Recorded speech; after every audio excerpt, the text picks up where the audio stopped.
it go, yeah. Let it go. Yeah, me let it go. Master Jesus, let it go. Yeah, me let it go. Go, go, go, go, go. Go, let it go. I'm tired, let it go. Give your heart to Jesus. Let him take control. Just sit and worship. I know it hurts you, and I know it's painful.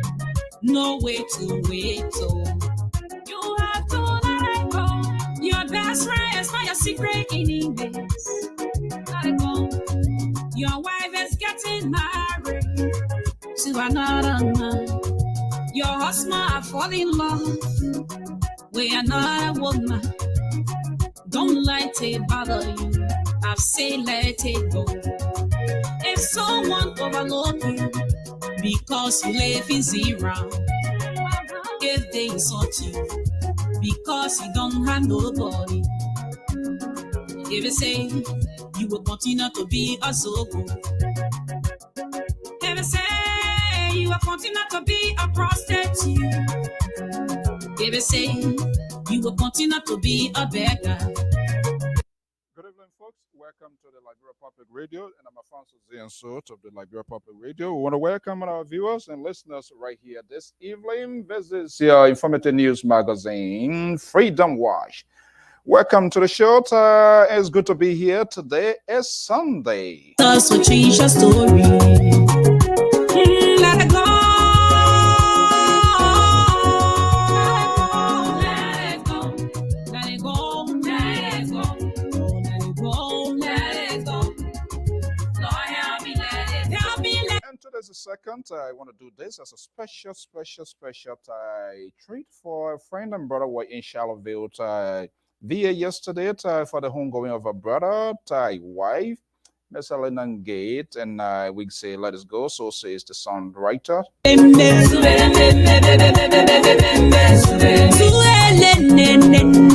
Yeah.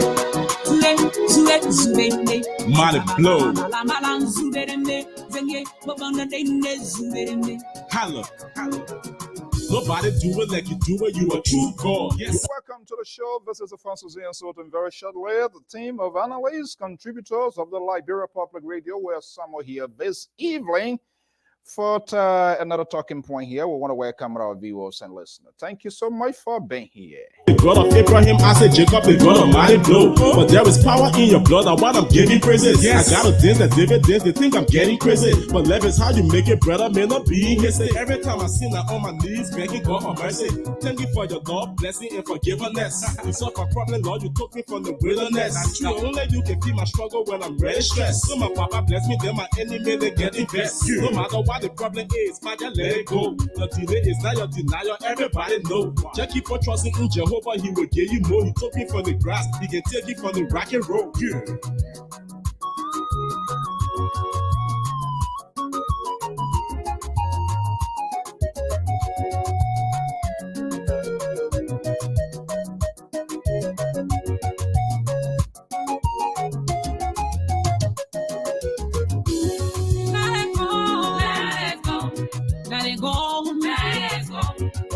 Go, let it go. Lord, help me, let it go. Your people are suffering, lying in the hospital. Oh, man. What a beautiful song there by Minister Jemima Walcott of Liberia, fading away right here on the Diaspora Informative News Magazine. Let it go. Let it go. The barrenness. By the way, we have been given an exclusive right to get this song rolling in an hour to right here. It's on the Diaspora Informative News outlet, Liberia Public Radio. Spirit of denial, spirit of depression. Oh man, the spirit of divided, depression, hypocrisy, sycophants, corruption. We got to let it go to inside Liberia. And of course, when they take your chamo, you know what it means when Liberians say chamo, that one that nobody can easily let it go. They're going to punch you in your mouth and get your teeth out. Please don't do that. Let it go. Let it go. Your husband say you're not man. We want want to welcome our viewers and listeners. Johnson, to David White is in the house, and our own prompt time to follow what Mr. Joseph Bandy is in the house. Frederick, good evening, good morning, and welcome. Take care of your wife and make your children homeless. Call it, man. You know I'm going to call your name, not to mention James Goodwell. Good evening, and our own man, Galwin Achi Z Todd is our valuable listener. Good evening and welcome.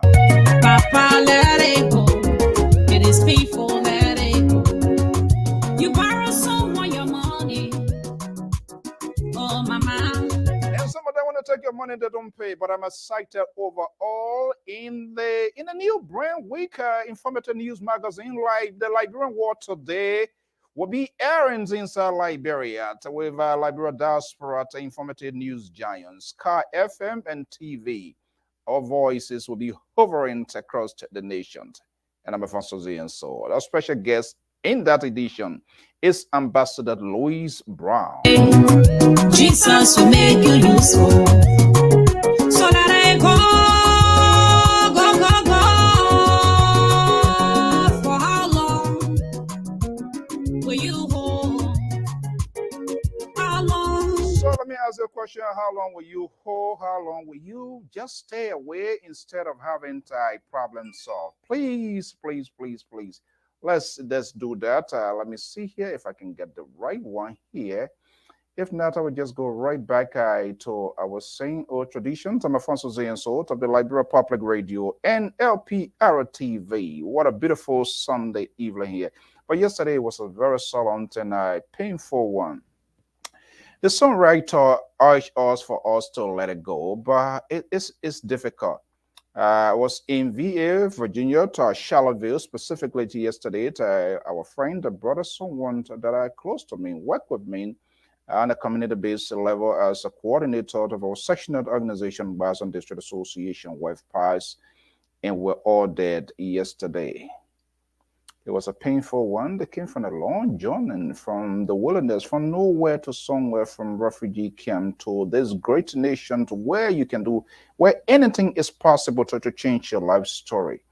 And at the time they have just settled and get everything going, and the unquestionable man, he's the Lord, he controls everything. We just don't know to when we're going to come to an end of this troublesome world. I guess there should be some sort of switch out there that when he's just turned it off, and that's just about it. So Helena was laid to rest yesterday. Our prayers and thought goes out to Harrogate, the children, and the bereaved family. I saw tears coming from in a man's eyes yesterday. Yeah, because a lot was still ongoing through his head. But we pray that he's going to do well and I overcome it. It's not going to be a one-day event. It's not something that he's going to forget about. It's not just ordinary relative, your wife. Imagine husband bearing wife bearing husband. Think of all of the good and bad. You know, you come home, you get your food prepared, sleep in the same bed, conversation, all of that, and all of a sudden, that just cut off. It would be like coming to what's your own house. You're going to feel bad, feel miserable for yourself.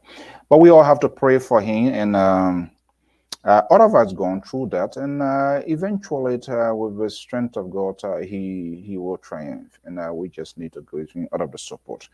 Okay, welcome. I'm ALPHONSO ZEAN of the Liberia Public Radio, LPR-TV. Friday, I was in the air, and then I saw the Liberal was just all over the place as usual, and tried to bully Amos George, the ANC analyst, and the Tier 1 Gonglo guy on the other end. Like, oh, I wish they could allow me while in the air to jump in that plane. Oh my goodness.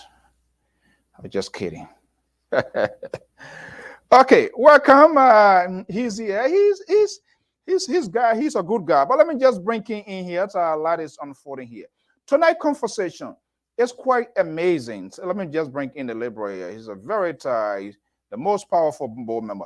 The Liberal Progressive, I was just telling the people the hard work, some of the good things that you are doing here.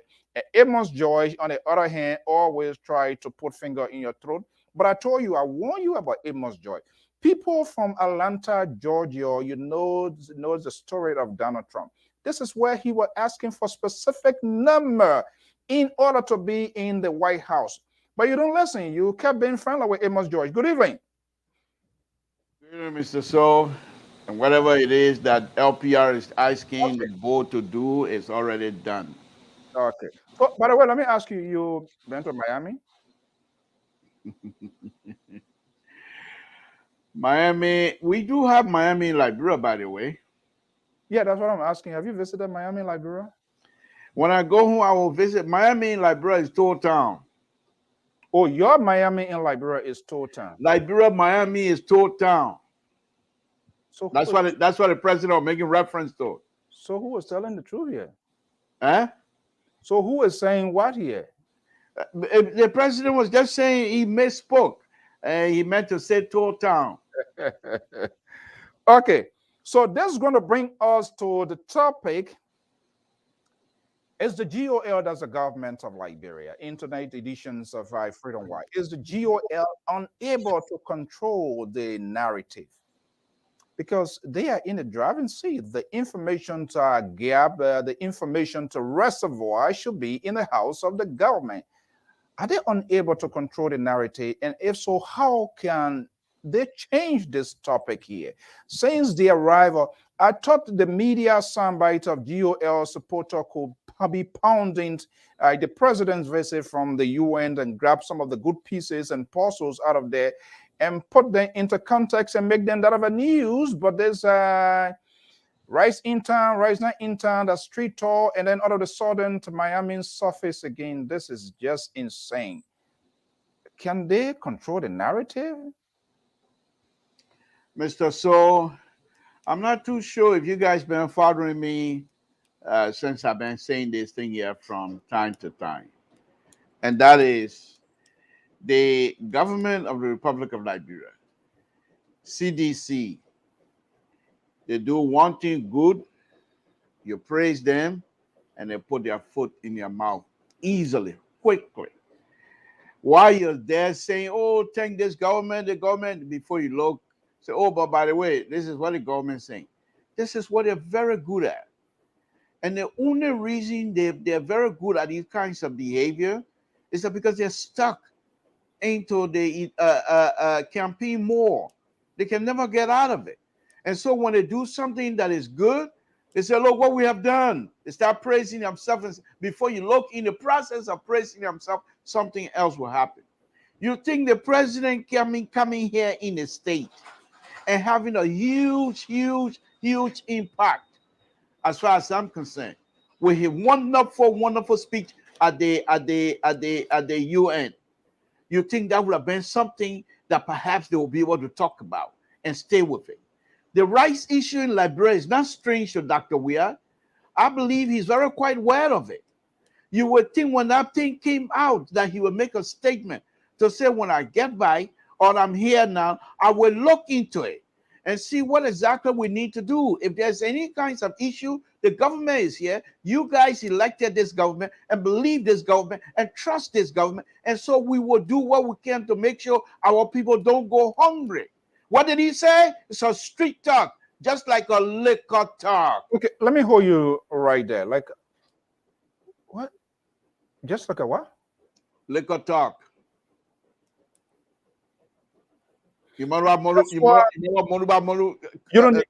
need to remind me. Okay, well, you're trying to make politics out of this because it falls in the lap of the opposition, and that's also a talking point you want. And that's another useful group.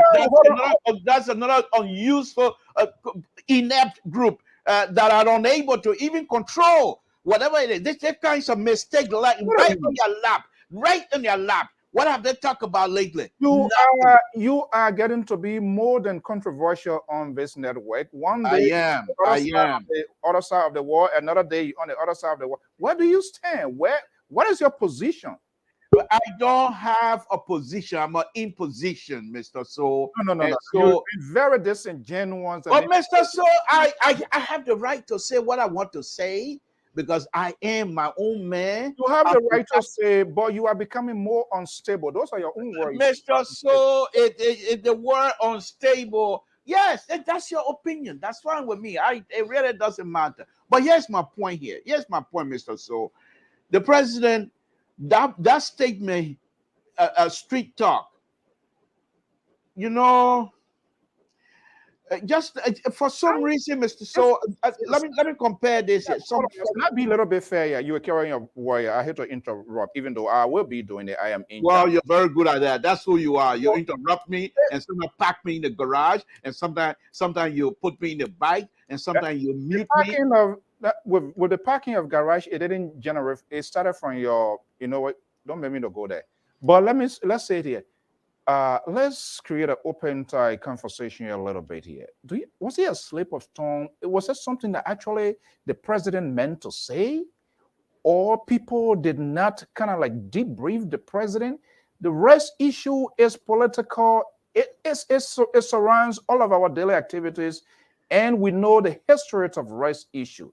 Okay, he was out of the country. I guess, and I know in the past, people should be there to debrief the president of happenings in the country. So even if he's at the United Nations, when confronted by international journalists, he should have a first-hand say in that. But to just get in the country and people generally asking such a consequential and real-lifetime questions or situation that people have been experiencing, and he just came to that bomb. Street talk. First thing, Mr. So, he was upset.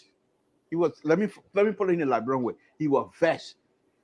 I just coming from. For me, the way he expressed it, it's like I just coming from representing in UN. I did all that good things. Say all the good things we do. That you're coming to bother me with rice business here again. The story of the news is about to get interesting. Let me bring in from Atlanta, Georgia, the man from the far right, the guys who were soliciting more numbers to get to the finish. Mr. So, I am not afraid of you. I'm not afraid of the central right. I am here as a counterweight, and I'm here to make sure both of you do not say something here that is unacceptable, and I will say that. But let me just say, you far right, he's center right, and I just want. There's no kumbaya here tonight. We're not here for friendship. I'm not here to make friends with both of you. I'm here on my own tonight. But let me make this point. Mr. So. When the president said that, he was angry, and guess what, Mr. So? And this is very sad. It seemed like all of these Liberian politicians, they get angry very easily. Our own senator here demonstrated that here 2-3 days ago. Our own senator, Honorable Zoe Peno, came here, and at a gathering, he made some statement, which I thought he was very angry. And this is when you are in public domain, when you are in public service, when you are in public eyes, your tone, the way you carry yourself, things you say, they're very important. They're very important because you're not only here, you're not only there for yourself. Why stop the president from turning this rice issue into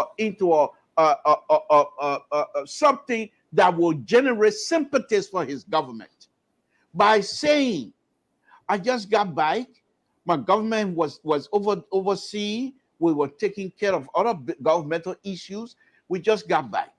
But I understand people are saying about this right issue, your government is back, we will look into it and make sure that my people will not go hungry. I can assure you that my people will not go hungry because we will do all we can as brothers and sisters in this country that our people don't go hungry. And that would have been done. But what did he say? So street talk.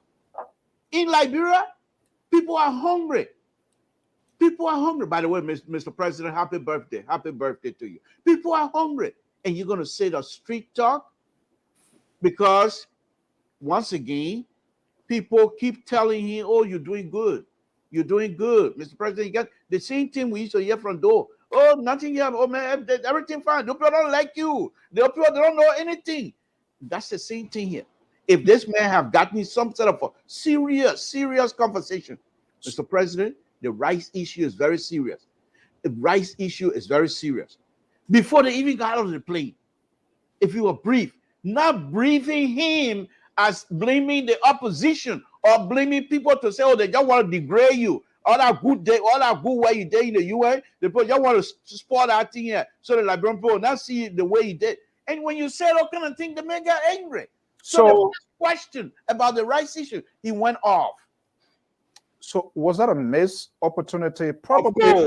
Of course. The president would have expanded on that. Yes. Get humanity into a level of sensitivity and empathize with the people. Let me begin the far right. Okay, you're doing yes because you are guys at the opposition. So definitely the opposition are useless right now. Oh, they have these kinds of stuff. We're talking politics now. And I'm mixing it up here this evening because I'm very good at that. And we're talking politics now. The president make a boo-boo out of this hunger that is hurting our people. The president was not able to respond effectively. You would think the opposition that would take the opportunity to say this is some of the things that we're talking about. These are things that we're talking about. But I'm not blaming this president because hunger is something that is going to be affecting our people. I'm not here as an opposition to play politics with people hungry business. Right. But let's watch hold on. Let me hold you right there. I know your strategy. I know where you're heading with this whole thing here. You started up here for whatever reason. Every time we comes here, you want to get into a fight as if I don't know what's really going on. We not like you. We always Mr. So because I don't want you and Mr. Joyce myself to be friends here. All right, we are not friends anyway. So I'm a liberal. There's no way I'll be friends with anybody who is a conservative. So let's just get that straight. We're here to talk Liberian people business, and let's be fair with each other and talk that. There's no kumbaya here. There's no friendship here, Mr. So. All right, I don't know what it's got. Pa Josh, good evening. Yes, sir, Mr. So and Mr. To, how you doing? Good evening, sir. Good evening. Trying to get his pressure over the roof here this evening. It's for no reason. He's just so okay. Amos George, we're going to be having a lot of issue here. My question here tonight is GOL unable to control the narrative? Because the president attended a major world conference. That's something, no matter the outcome of the speech, as compared to previous speeches, he was presidential, his dress code, even though there was a little bit hinge here and there, the diplomatic arrangement with the people. Okay, those things happen sometimes, probably due to the last minute unwarranted, what I don't see a good move by GOL to make such a changes. You know, somebody who is not used to the system, though all of those things can create those sort of gap here. But what I'm concerned with here is GOL unable to change the narrative. We saw what happened when the president arrived. All of the sudden, it's not been settled. We start hearing about this whole Miami and all of that, all those sort of things. What's going on?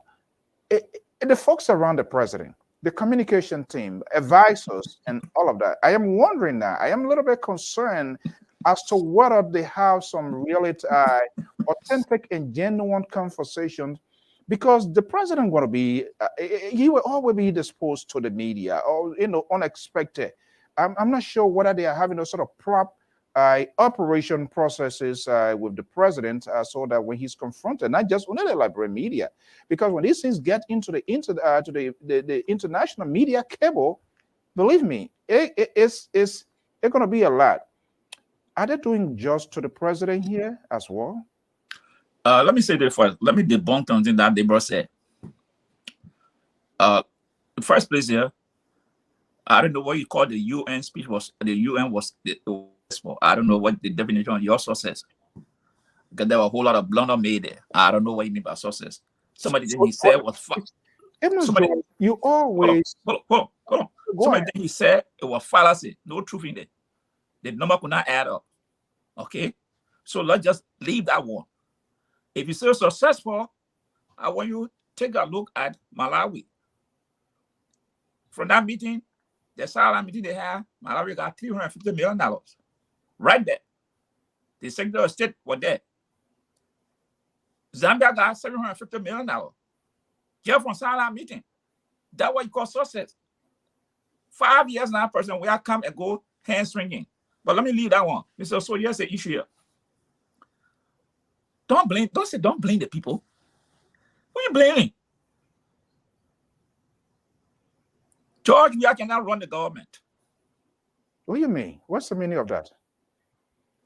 The Commerce Minister was with George. We are on a visit to the U.S. Did he ask the Commerce Minister what's happening? The Finance Minister came with him. Did he ask those two people what happened? The Commerce Minister would have called, if anything she needed, she would have called her principal deputy and say, hey, update me. I'm here with the president. Nothing. What do you want the Liberian people to do? These people don't know how to run anything. It's like free time ball. Mr. To, no free time ball. You just go, Mama, come. Yeah, they just say, yeah. Mama, you tell the other wing that, hey, this is what they're doing. The Minister of Commerce knows all the importers of rice in Liberia. Know how many bags of rice each importer brings in each month, or if what I quarterly, what else she knows. They know how many rice is consumed by month,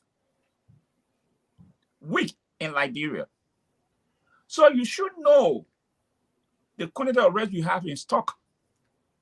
Whether it will last you 6 months, it will last you 9 months, you should be able to determine. And if you see that statistic, your number that you can call the importer, hey, you, what's happening? I have not seen your PO, the pro forma invoice for the new consignment when you bring in rice in because this work cannot carry this time. So are you telling me the Minister of Commerce is not capable of doing those things? Then that's what I said. The people cannot run the country. That one ain't says, oh, yeah, you're going to help me. Ain't no quadratic equation. Ain't no linear equation. That just subtract. This is the first time, honestly, this is my first time seeing you be more explosive here this evening. So the whole thing here is a sham. How can you give a message when the facts are not there? When the last year when artificial shelter was created, the president ran straight to Freeport, led a raid of government officials to show them rice was stockpiled in the warehouses. Today, say he came going to be a week. Zero. He said you were going to follow. Okay, let me hold you right there because the Liberal already start baby crying here because as you continue to, give your side here, a facial expressions tells me that there's some sort of disagreement here. The Liberal. Mr. So, and that's why I said right here on this platform, there's no friendship with you, with the center right and myself, because you two the position you guys are taking is ridiculous. Now we have another thing from Mr. George this evening, the center right, money quarterback. And that's what we're talking about, a Republic of Liberia.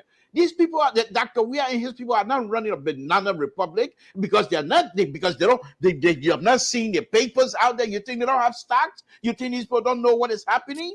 Mr. So, let us don't do this to ourselves. These are people that are educated. These are people that have been in office for 5 years. I don't agree with them on many things, but I cannot sit here and let Mr. George, to say that these people, especially the president, is unable to govern. That is unfair and that is unacceptable from my side. Mr. So, why I do with I do agree with the center right, but don't misconstrue that as being a friendship and hand extending out for the friendship. Far from it. I'm a liberal. I'm not friendly with any kind of conservative people, and I just want to say this here. So there's no friendship business coming here. I just want to be truthful, Mr. So. The president and his people continue to drop the ball. And dropping the ball does not equate to unable to govern. Far from it. Far from it. Now, the president, let me make this point again. Mr. So. No, go ahead. I'm trying to monitor something here. Go ahead. Don't be, come on, go ahead. I know you. I know you in the center right. You're extinction text so you can muddy my that's why you play the music when you know I'm still talking. So I know you too. I know that. Can be a little bit. I'm not here tonight. I'm not here for friendship. I'm not here for friendship. Let me just say this here. Let me just say this. Continue my train of thought. And so this president, I'm saying again, I don't agree with the statement from Mr. George that this president can't govern. Far from it. Now, the government in less than 2 years will be going back to the people to ask them for re-election. Let the people decide. Now, the opposition, who having to be the sympathizer, the centralizer, sympathizer of the opposition. And I'm saying the opposition, including Honorable Cummings, right now, they're missing action. They're missing action. They want to wait. Here's the thing here with this opposition that I'm also part of, because I criticize the government a lot. This is one of the things that I noticed about us, and let me put myself in it. We want to wait until we get power. Liberians are dying now. What is this? What are some of the solution coming from the opposition?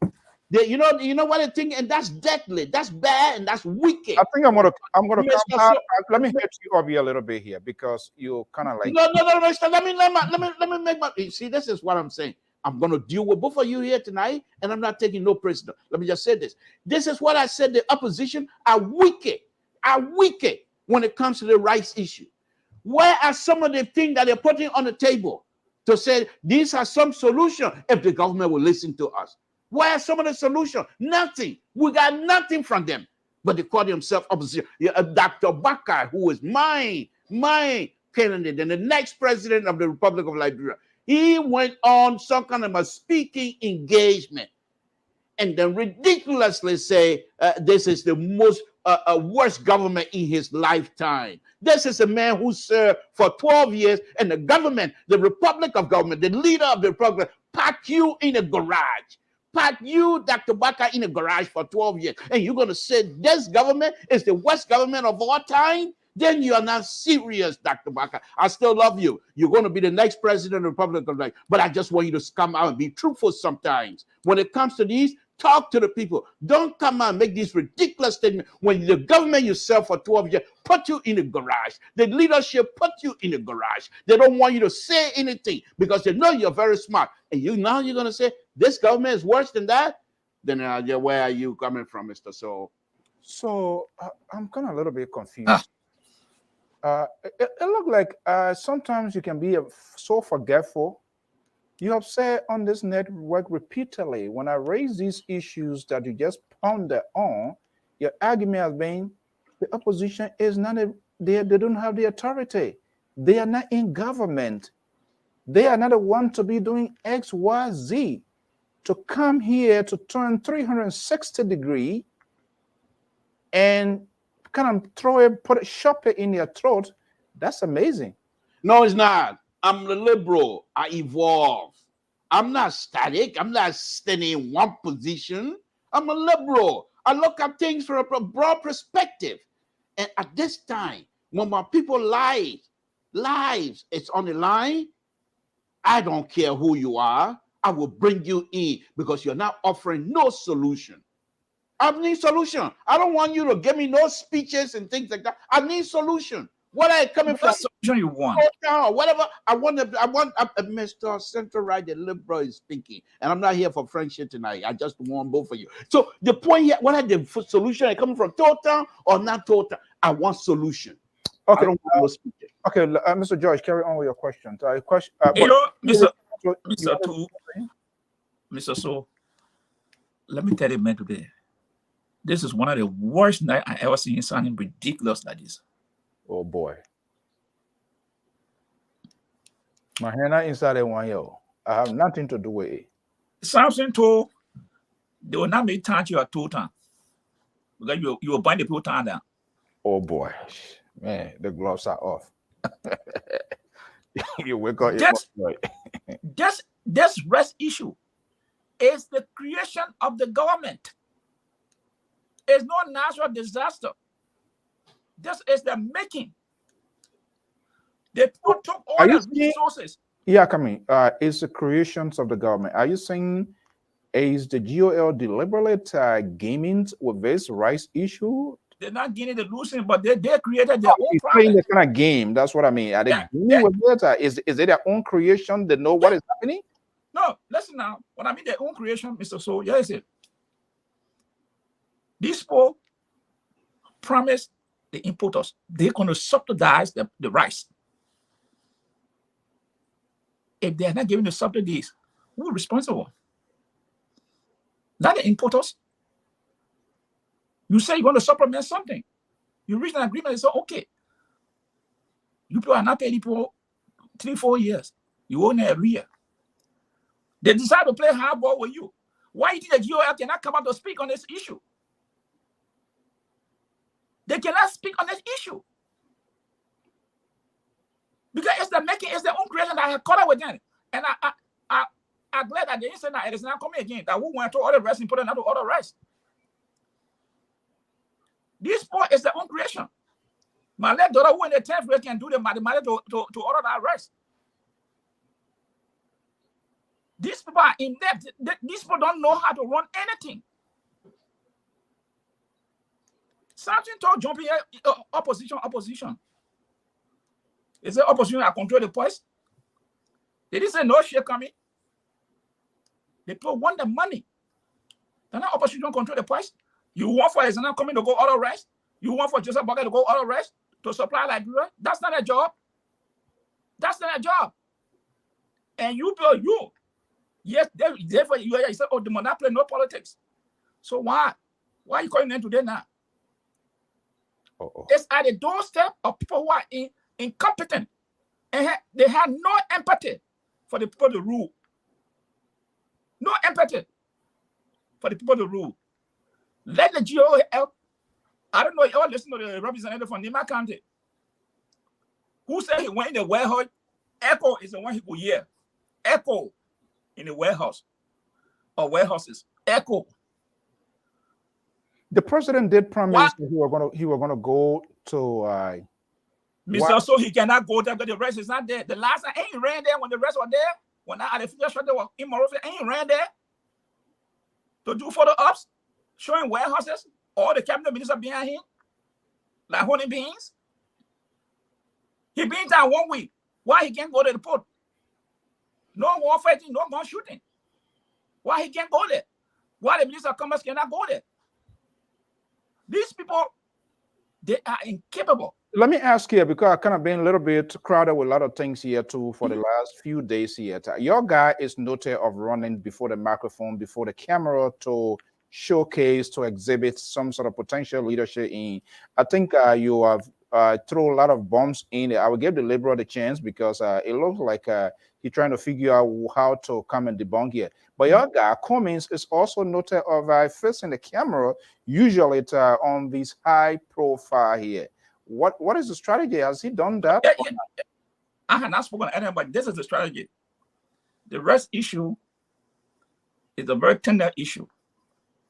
Any opposition that jump there now, they will say, you don't like the government. So you sit back, let the government handle their own messages. Don't say anything. Okay, yeah, then what's about, you opposition are going to be coming to you. The Liberal is also part of this conversation. All these gibberish and stuff he was just throwing out here. I think he will equal here tonight. Definitely, because you've been more concrete, and I think he's trying to figure out as to how he's going to respond to you here. But here is the issue here. The opposition, usually, if not even the standard bearer. The standard bearer, he's just one person. They should have their team and people around their surrogates to be doing all of the things. Where is the economic advisor? Where are some of the advisors that could be speaking to media? Look, if it were Kumi, if it were Boyka, if it were this person, this could be the strategy just to show, just to exhibit some sort of a leadership and their readiness, if elected as the next state holders, to run the affairs of the country, that they will on day one address this issue here. But we do not see some key players. There's also raising an eyebrow potentially that if they even become successful, there will be another hold on or stay on to positions. No, it should not raise no eyebrow. I told you from the beginning. People will speak on the issue later on. But right now, if any opposition tend to go after the government, they will turn out, they say the opposition is the one that don't want to see peace in Liberia. So the best thing any opposition can do now, do not make any statement towards the rest issue now. On their rest can come in the country, then you address it. Because right now, the CDC is drowning. They're looking for something to hang their hand on. Any opposition can say this about incompetent, this and that. They will say, oh, you see, instead they're coming to rally around us, they criticize us. But the main fact here is no opposition need to talk to the people. So this is not any kind of big issue. Simple thing like this. They post that and they owe the people. And they cannot pay media with a financial obligation. Instead, they're coming up to talk to the Liberian people directly, the Minister of Commerce, maybe the President, to weigh in. Nobody, you cannot hear from anybody. And you're telling me, and Mr. Tour is telling me today, this is the government. The government on a critical This is issue. the government. Let's take a quick commercial break. When we come back, Yeah, Mr. So, is that how you're gonna run your show? Is that how you're gonna run that show tonight? You heard the man talk me to the clinic, and then you telling me you want to wait until you go to commercial. Go to commercial. Commercial. Commercial. Okay. Calm All down. right. We are running the institution. We are running the network. There are people who pay, and we are responsible to get it. Okay. All right. Do not go on unnecessary tantrum here this evening. Please. Okay. Thank you very much. We'll be right back. The Liberian Public Radio, in collaboration with Sky Radio and TV, presents The Liberian World Today, program that connects the diaspora to the Liberian nation.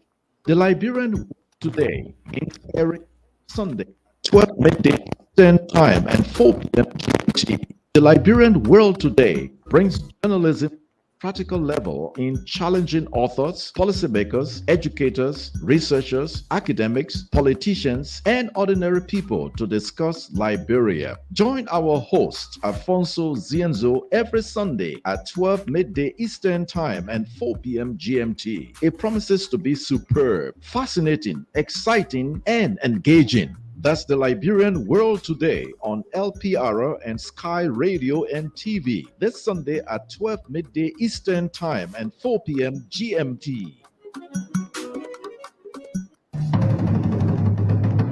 The Liberian Public Radio, in collaboration with Sky Radio and TV, presents The Liberian World Today, a 60-minute program that connects the Liberian diaspora to the Liberian nation. The Liberian World Today begins airing every Sunday at 12 midday Eastern Time and 4 p.m. GMT. From politics to economics, health to education, the Liberian World Today brings on top guests with different perspectives and potential solutions as they discuss Liberia. Join our host, ALPHONSO ZEAN every Sunday at 12 midday Eastern Time and 4 p.m. GMT.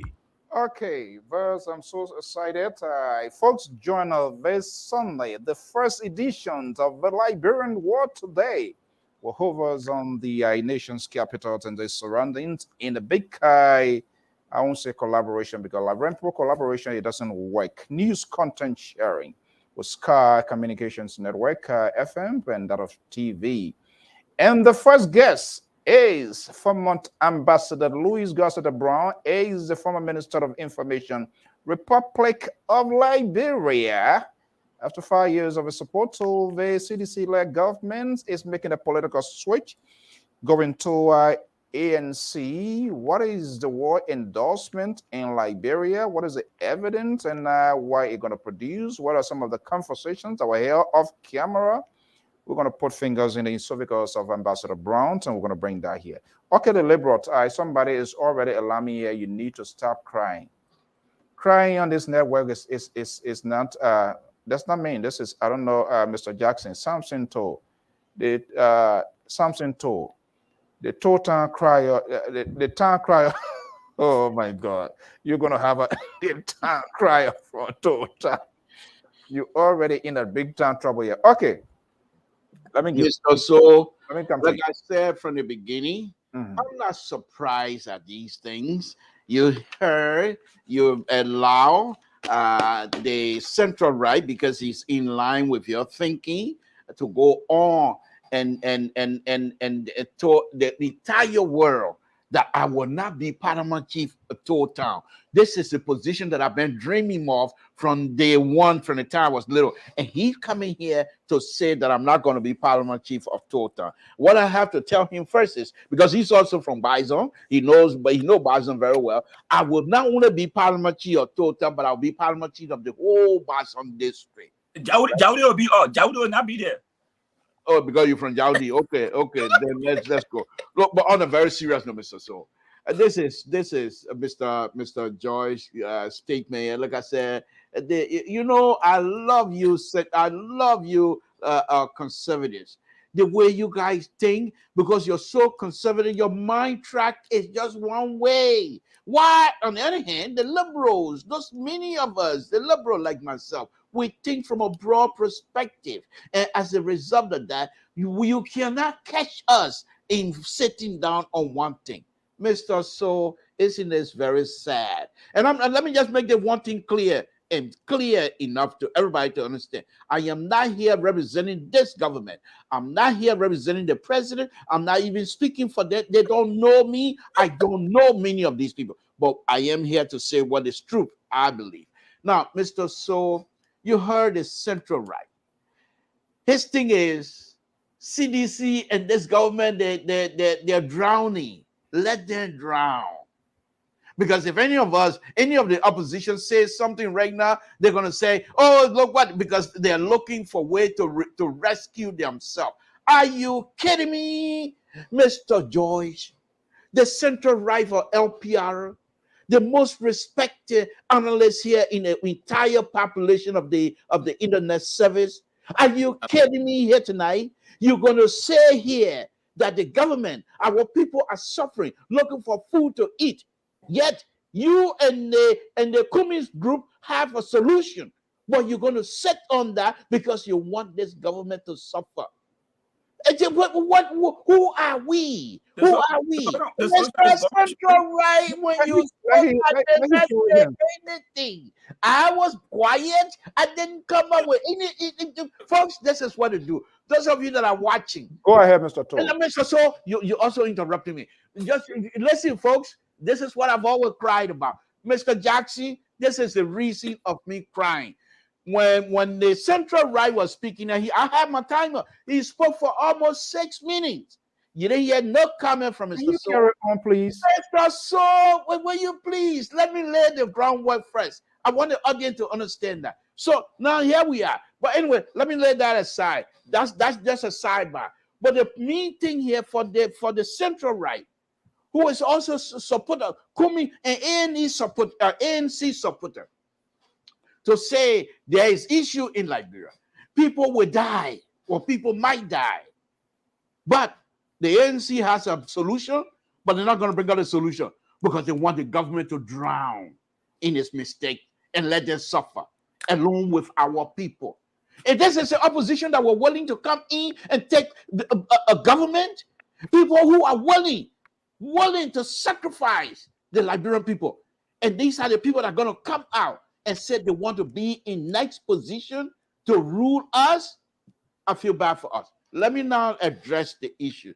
Mr. Central Right, yes, I agree with you. The government have made so many mistakes. I agree with you. My point here tonight is not to come out and say and start naming all of the mistakes. I keep saying here, I got binary full of false error from this government. And from before you came in, another point that I was making, that the president himself, the statement he made about the street talk, it was unfortunate and it is uncalled for. It shows that the president was not able to exhibit the leadership, the followership that every one of us was looking for from him.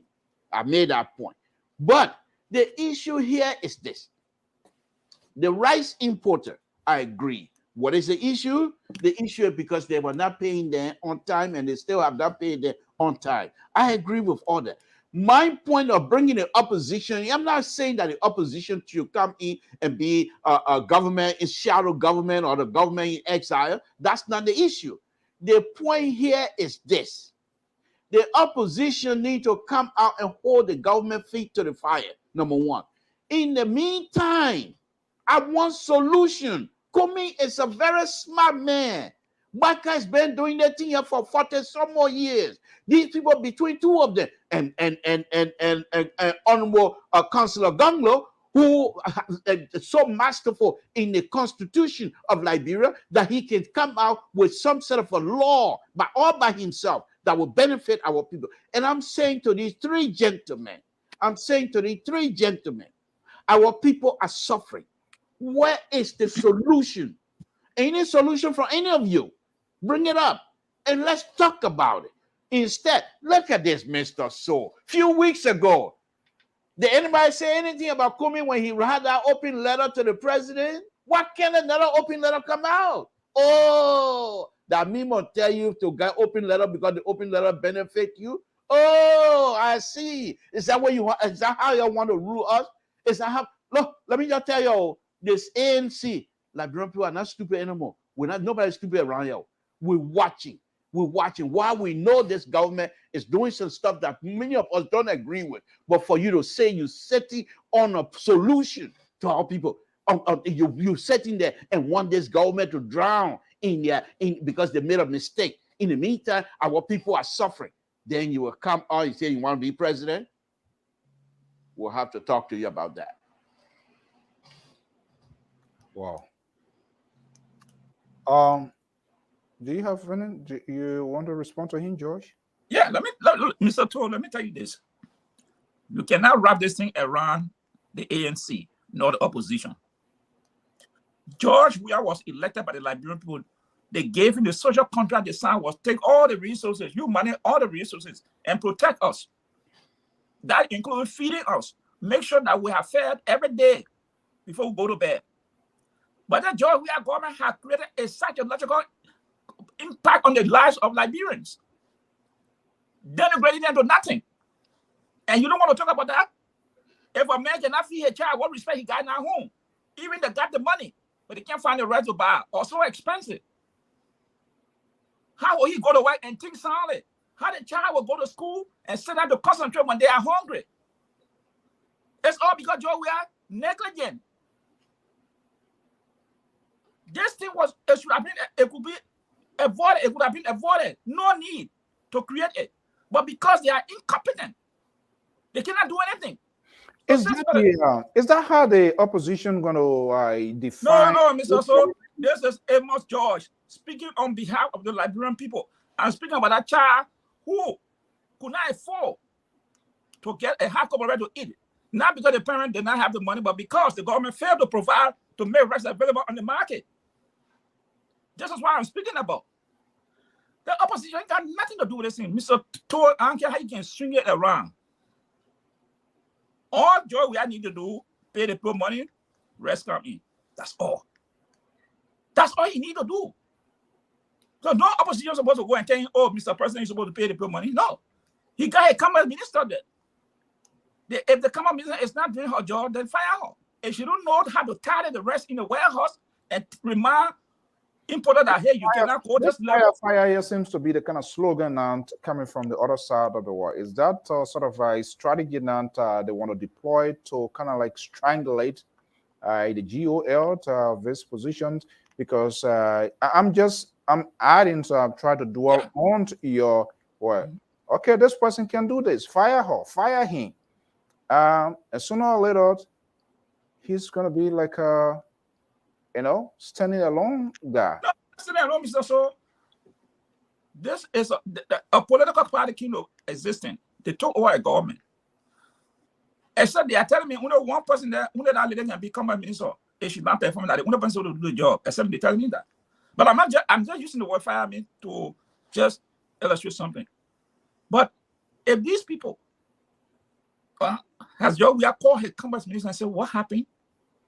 Because I want to address the nation, or you go to address the nation, what is going on? We don't know. The people have, for the name mentioned, the people have become bobo. They are mute. Nobody can speak to the Liberian people on this critical issue. What is more important than rest in Liberia? When the people, that is the stable food. And one of the things I saw one of the representatives saying on a station, ridiculous thing he was saying, this Akaya Gray, I don't know where this guy came from, to say that comparing Liberian diet to Ghana. I don't know what history just meant there. How can you compare Liberian diet to that of Ghana? Talking about rice is a luxury in Ghana. Therefore, Liberian people now should start changing the diet. Rice is not the major diet in Ghana. No, it's fufu. You eat fufu talk like at night there. Anytime at night you can eat fufu, not rice. So okay, it's not the stable. It's not right. It's not the stable food. So when Honorable Gray make that kind of statement, you can imagine what when he got sit down or when the president yesterday celebrating a so-called birthday where back of the country are hungry, and these are going to be the discussed. That because of the chief we always kind of get the views and opinions of some of our people. This is Moses Thomas. Nobody is here to babysit the president. He is the leader of Liberia, and he holds all power under his watch. Nobody is here to give the president solution. Let Honorable GMW figure it out. I mean, that's his view. No, people can suggest to the president that is not out of the norms. People can suggest to the president, opposition can suggest to him. But this particular thing, this is no scientific problem. That you have to get consulting for the people to come. Simple thing. All the people pay them. If no rest, you hold them accountable. So I don't know. To come to want to wrap the thing around ANC, something to please don't go there. Maybe if you want to go and wrap it around Joseph Walker, you can go, but not ANC. Mr. Cummings is not going to come out on the issue right now. Are you providing consultancy to Cummings? No, I'm just saying because there's no need. You're sounding very definitive. Mr. Cummings will not. Yeah, I have not spoken to Mr. Cummings nor any of the executive, but I'm just saying, from my standpoint, there's no need. These people are drowning. Any word you're going to add there, they want to tend to use it against you. Do you want them to drown?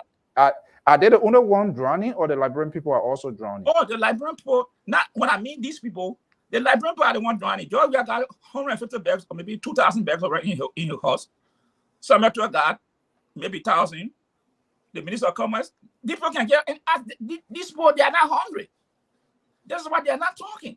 Their children are not hungry. They're not feeling the pain. There's no pressure on these people from it.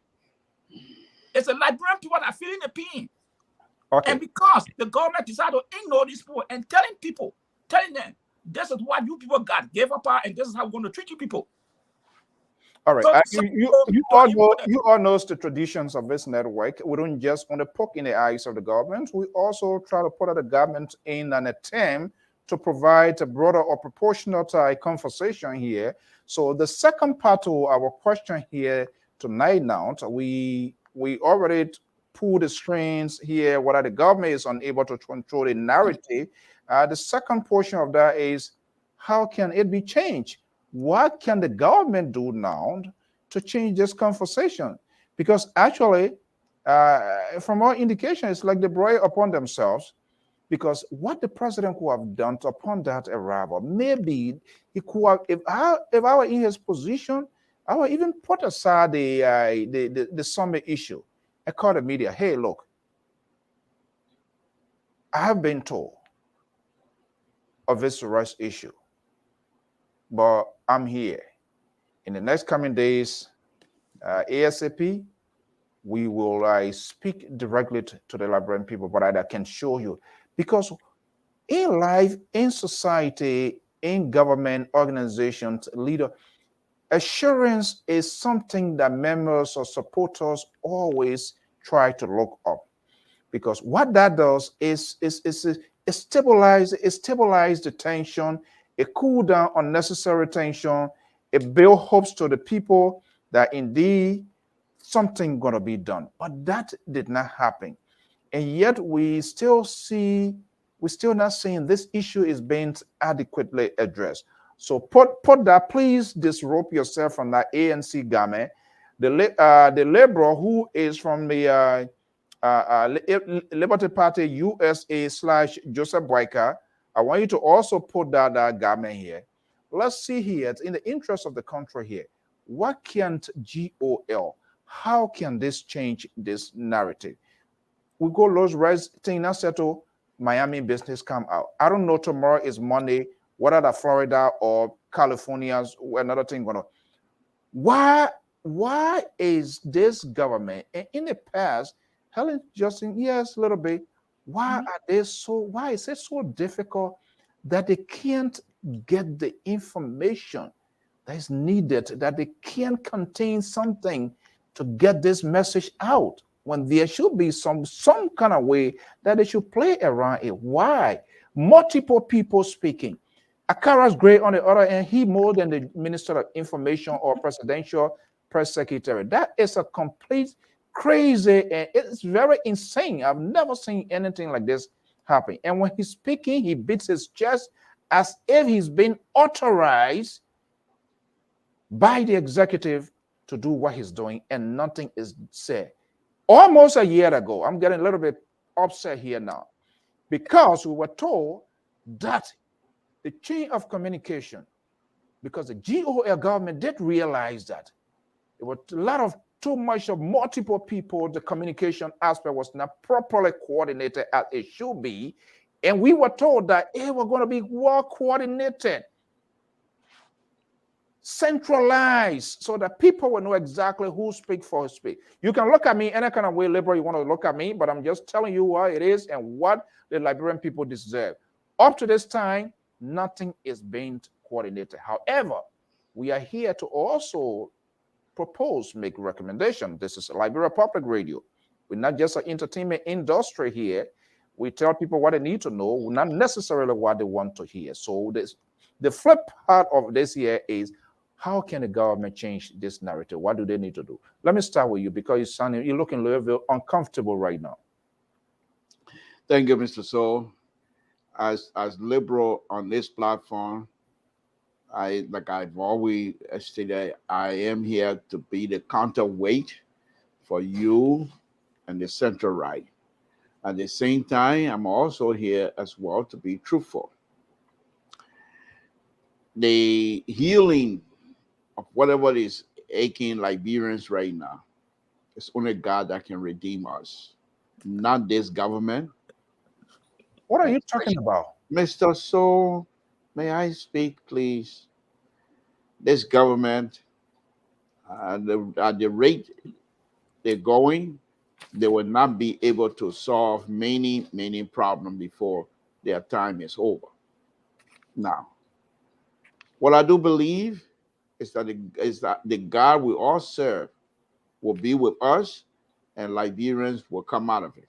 A few hours ago, my son called me, and I'm supposed to be sending him some money for his daughter's school fee. But then he told me, if you send our money, don't put the rice money in there, then I'll eat my own daughter's school fee, because we need rice. So I have to now find extra money to put on there so the daughter can get school fee and go to school so they can get their own rice. Then he's telling me, and not enough, because the rice prices are so high right now, you gotta put something else on it. I have to now double that. And I'm saying there's not just me. Many Liberians all over the world, Liberian the diaspora all over the world, most likely are facing the same problem. What I thought this president would have done is to turn this thing around. You just came to the United Nations, despite what the center right is saying. You just came to the United Nations and demonstrated to the entire world how good you are. Your speech was so wonderful. And the central right is over here talking about what this other country came and got this, and the other country came and got that.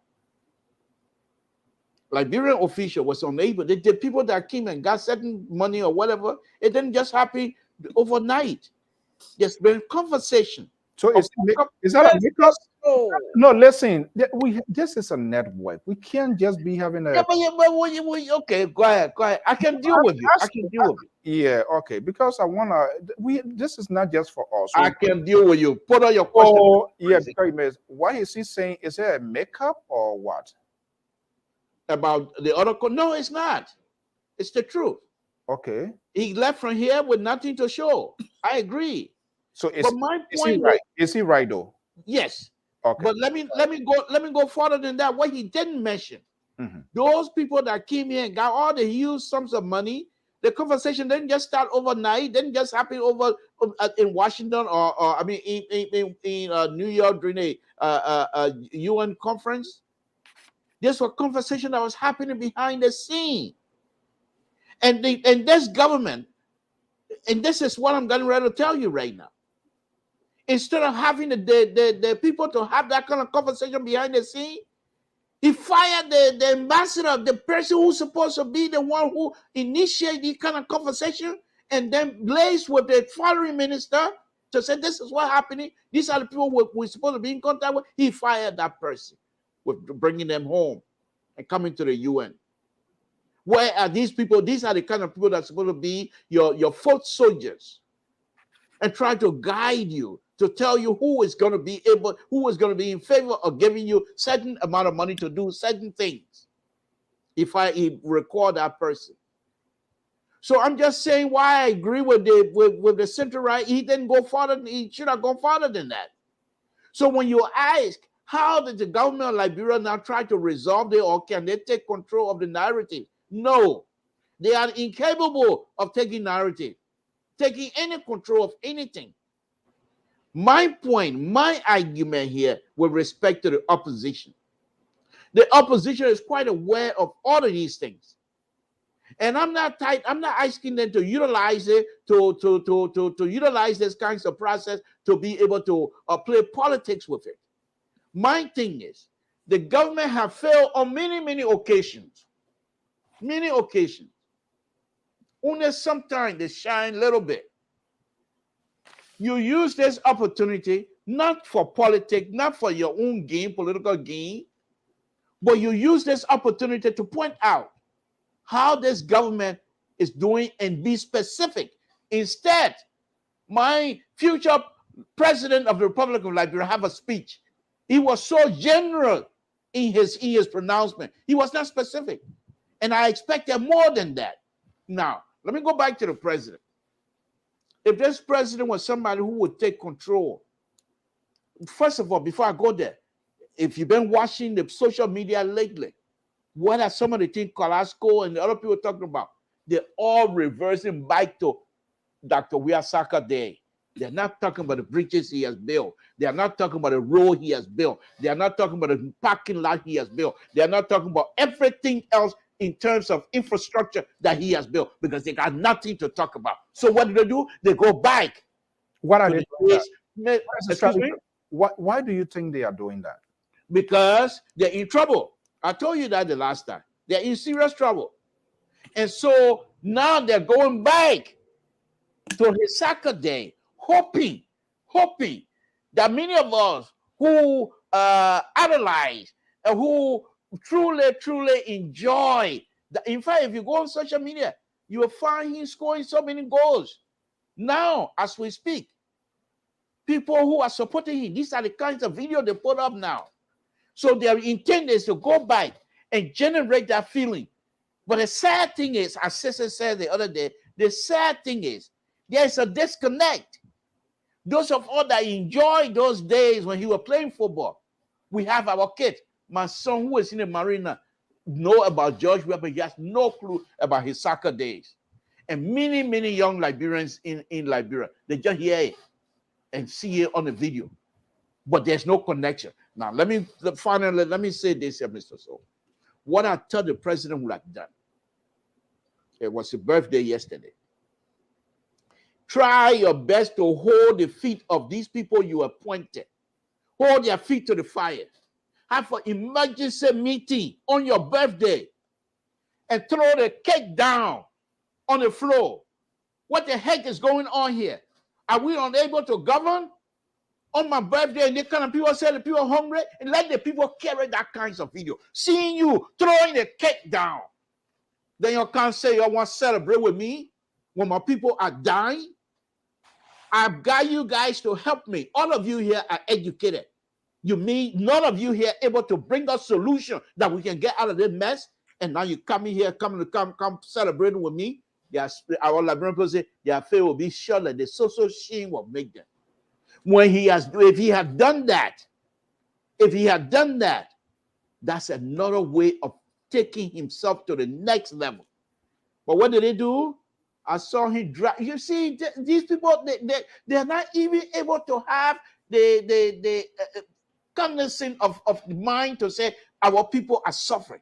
There's a video having the president driving himself to the party when Liberians cannot find rice. How can you be that callous that you will drive yourself to a party when people cannot find rice? And yet, as Mr. Joyce stated, up to this point, you have not even come out to say anything to those people. In other words, they should fend for themselves. And this is sad, because this is not the president that I know. This is not Dr. Weir that I know. I know he meant good.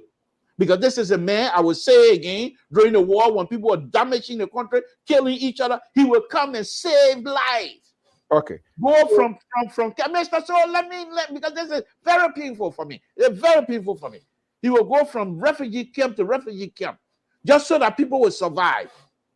And now he has given the opportunity to carry out on a larger scale. But because he employed these inept behavior, people who are unable to produce, people who pay money for their jobs. Because if you're not qualified for the job, you pay money. And so since you pay money, you can't do the job because you're not qualified. And this is what we are. Very, very shameful. Very. As you know, on this network, we also engage our onliners as part of their way of contributing, and selections are done to randomly. It's on comments and tweets that's coming up. This is what Archie is writing. The South African slogan Tamanda Tawetu, which means power to the people, has been totally misinterpreted by the government. Instead of power to the people, it has changed to power to the government. They eat and sleep well, while commoners hardly get sleep due to hunger. Now, this when people are tweeting, people are writing these comments. In the past, like 2017, the explosive of the social media, the TikTok and all of these things coming to into being announced, how the mockery is being made of this whole Miami, showing one side of Miami in the real sense and another Miami in the dead war or whatever it is, and people are writing here. I'm wondering here, where is the strategist section? Where is the party chairman, the chair of the party? Besides the government, the party, the ruling party, has a very greater portion in terms of driving the agenda of the ruling party, because it is their party is in the driving seat. Let me ask you, Amos George, I know you're going to flip up here but I'm asking, we talk about we want an alternative now. What can they do? So for God's sake, for heaven's sake, put your government of a sympathizer of our position here, and let's just do it interim in the interim for the good of the country here. Well, even though they might accept, they might not. I don't know, but we are having a genuine conversation. What can the government do to change this narrative to return to baseline? Mr. So, let me be very honest with you. If I was sitting down with the president, what I would suggest to him, he will not do it. Because the first thing I would tell him, somebody got to be thrown under the bus. Fire the command minister. Let him carry all the blame. You always fire is one of your first recommendations. Mr. So, in order to save face, someone got to be the sacrificial lamb. So do that. Or the next thing, maybe what they would have done immediately. I mean, next thing is bring the rice importer. Put it on camera. I said, hey, what happened? Why you didn't bring rice? They can't look in the president and say, you don't pay us. They will find some excuse. So you put some, they take some blame. But no strategy. Because if there was strategy, then we'll be talking something different. We have some different thing to add, different thing to blame. Maybe the importer will say, oh, we should bugger the blame on it, but there's no strategy. So this is it. So where they are at now, it's difficult because it's going weak now. Nowadays, weak. What can you come now and tell the people? All the people want to hear that rest is in the country. There's no way you can trace the thing around now. All they want to hear is rest in the country. And so they are caught up in a hard place. See, that's why none of them are talking. But let me say this also. You talk about government more peace. And I will just mention them because I have to do it. Kev Hassan, I think it was on Monday. That guy was showing photos that the people were unloading rice from the port. This guy, someone sent a picture from Morovia. Said the ship was there, the cream. It said that the cream was taking the rice out of the port. Now, if the cream is unloading the rice up to now, the rice is now on the market. You see how Liberians, people who are fanatic, don't see the country, but they see an individual promulgating the kind of message on social media that there was put up at the port, they were unloading rice, and show a photo of people unloading rice according to him. You see how the GOL, this man now has become like a mouthpiece of the government. Where is he getting all the information from? When he tells you, oh, let me call, this is what they're saying. Instead of the mean people who will be promulgating the messages, they are not nowhere to be found. But you got people who sit there in the corner because they know one minister, two ministers, they can, they say, oh, when they on the social media, oh, say they want, yeah, this one happening. Where they got no facts to. This is the problem. And yesterday, that was a bizarre day for the president again. Me, I tell people, I don't celebrate birthday. My family, all of them know me, I don't celebrate birthday. I don't have time for it. Other people's birthday, yeah, I can wish them, it might be bad, but for me, I don't care about it. That's the kind of person I am. So, yesterday was the president's birthday. Seeing the crisis on hand, why couldn't he take that time and say, you know what happened? I'm not celebrating. I'm not having anything. I'm calling a cabinet meeting to talk to my cabinet to know what is happening so we can put a message up to the Liberian people. But instead of that, they're showing Ryan a fence car going to a party. And the minister will come up with the one ushering the people in. That is to tell you, these people they got no empathy, no sympathy for the people whom they said the rule. Not to say the minister all the time, all of them together, Mr. So, they are together every day. And none of them can come out to say a word to the Liberian people. So this is the problem. When you get power to people who cannot handle it, these are the results you will get at the end of the day. So I don't care how much advice you suggest to George Weah and the lives of the cronies. They will tell you, say, that man, those people that were in power, they didn't do nothing, and they want to come to tell who are they. They got one of the good, smartest men who just got from one of the highest school of economics in London, Sam Jackson. Where's Sam Jackson? He always defending them. You can't see him now on social media. Where is he?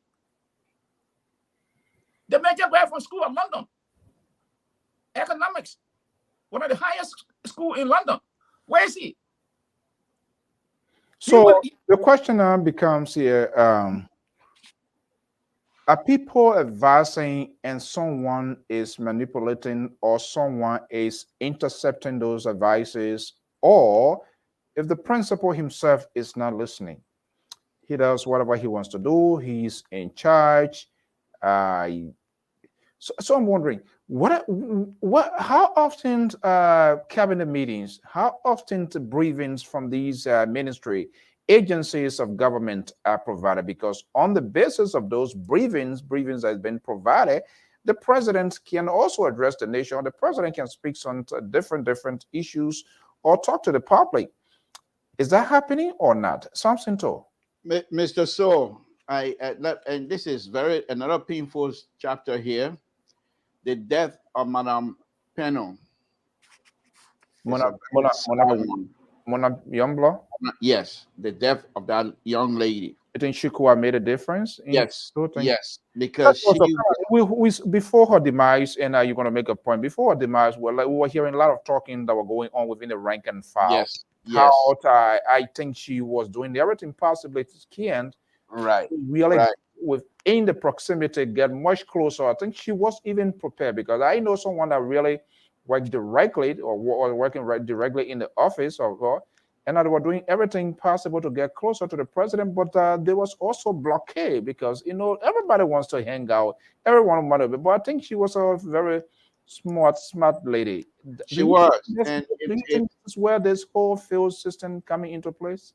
Yes. If she was to still be alive, not only was she a sedition, but she was a very smart sedition in her blood. Let's put it that way. Because one of the things that she believes in, and this lady was here in Sacramento a long time ago for a relative wedding, and I had a conversation with her. One of the things she believes in, if you're a sedition, you have to produce. Being a sedition does not mean you don't have to do anything. Everything should just fall in your lap. She doesn't believe that. And I think there's a video somewhere before she died, when she came back from Ghana, after their defeat by that lady, when she got flogged by Dallas Dillon the first time, she asked, all sedition, let's go back under the sycamore tree, and then you tell us what is happening, so we can have our conversation. That kinds of talk is not happening right now. They are not asking seditions. This young man that just wrote this stuff never saw George Weah play. I have heard of him. I've seen the video, but he himself, this young man that stuff, he himself a soccer giant. Who's that? This IG Wayne boy here. Okay, he has not seen. He never saw George Weah play. Okay, so to connect that is going to be difficult. But the point that I'm making here, there's nobody. It doesn't seem to me. When they first took over, I was climbing here on my show for Moruba Molu to take control, to go and be either the chief of protocol or be close to the president before that Moruba Molu liquor talk came out. Because I believe Moruba Molu, the way he was going around campaigning for this president, I thought there was some sort of a connection. But after McGill came in and Sister Finambano came in, it seemed like they shut everything down. Everybody. And right now, there's nobody. You think if Mona Pena was alive and had that kind of connection with the president would not have driven himself to a party. Mona too, we were being told, it's not improper, but when you talk to the inner world of people that are familiar with this here, we have been told Mona, she was prepared to abandon that position. It seemed she forecast that there was a potential problem, and she wanted to go in, and she wanted to go in. Yes, exactly. Wanted to go in there to be the fixer. Exactly. I heard that. The issue, and that was before my good friend Ada Lawrence died. So I am a little bit familiar with these things here. But the issue was Mona Pena was not somebody that would just sugarcoat stuff. Her father was never like that. The father used to play for St. Joseph Warrior anyway. Yeah. But he was never like that. Water Pena is not somebody, even practice ground. When you talk to Mom Musa, then they will tell you, practice ground. He doesn't allow people to manipulate stuff. So this daughter was never like that. But her passing is very sad. But that's besides the point now. Right now, among the sedition. When was the last time? All of these social media, this person said, this person said. When was the last time you heard Archibald Bernard say something? The last time that his name was mentioned was when the American called him about that sanction stuff. Yeah. And he made that statement. That was the last time. When was the last time you heard this other guy that sold the Liberian people plane? When was the last time you heard their name? Right. This is a staggering part here, and it's good you brought this into conversation here. At times here, I know it might sound a little bit ridiculous making that sort of comparison here, but it's a national government that is running. These people are advisor and counsel to the president. We saw how Kelly Conway, all of these people here, for God's sake, they could even imitate and pretend and profess to be. They are doing their work, but they all their mouth all shut up. We can't hear anything. So then what's the point of having an economic advisor? What's the point of having a counsel to the president? You have to intercede for the guy. You have to be the guy to be out there. None of this is happening, and hell is breaking loose. The canoe is going, the ship is on the sea now. There is no technician, and if there's a technical problem, that could be a disaster. So what they depending on, you go ahead and finish your statement. Yeah. And talking to that Mona was speaking in a very esoteric, in a unique tone. And I'm waiting to see who's going to capture that sort of imaginations and perfect it into reality, saying, let's go back on the sycamore tree. The sycamore tree is just a symbolic any other tree there, but she knows that's what the momentum got built up. That's where the party became where it is today to be the ruling party. Perhaps going back there and sitting in our sunlight and having a conversation who have given way to ordinary seditions and people's voices to be heard. But Porcupine came, who is not even a sedition. Porcupine Nathaniel Maggie came from the MPP bloc and managed to steal the show, became the presidential, Minister of State for Presidential Affairs, Chief of Staff. Definitely he stands in the corridors of the president. Anybody who enters the president office, you have to be facilitated by Nathaniel McGee, which was a problem, and we saw how the whole thing went. By the way, McGee now is completely out of the picture. The deputy is coming in here.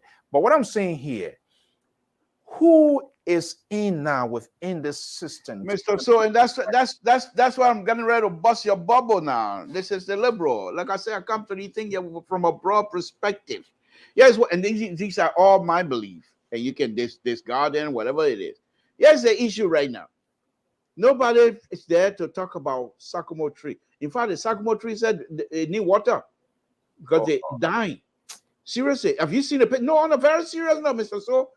When I went back in 2000, when I went back on the first time for a very long time, I went to the sycamore tree and I was invited in a circle, and I took pictures of the leaves of that sycamore tree. They were all green. Go look at it now. It's just like a tree from Somalia. But anyway, let me say this here, Mr. So. The lady who perhaps could have done that, but she will not do it. This political party, what they call CDC, it's like a checkerboard mismatch. Oh Lord, group of people mismatch, and so their messages are not the same. You saw the last time the vice president, she could have taken on the role of the mother of CDC, and be able to get herself involved, because Liberians respect their mothers. It doesn't matter what. This is a lady that visited Grand Union County just recently. Former President Taylor's ex-wife visited Grand Union, and nobody will say nothing, because they respect their sisters, they respect their moms, and they respect their wives. So this woman, what I'm saying, should have come in. They should have been able to say, okay, let her come in and reorganize the CDC base. When was the last time you saw Monuba Monu talking anything on Facebook? Nothing. Monuba Monu can talk. But when was the last time you saw Monuba Monu really going into Facebook and making it round on this platform? Nothing. Their stomach full. They're not hungry. So it's difficult to take that, to bring, that's why they will be defeated. because it's difficult to bring that inner self out of them. They're stomach full. They're satisfied.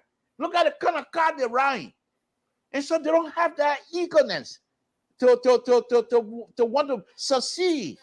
Or they say, hey, man, I've done my best. That kind of behavior. And this is exactly what is happening. We're talking rights issue, Mr. Soul.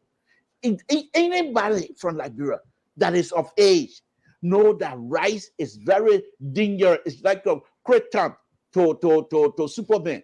To any presidents in Liberia, rice is like a death trap.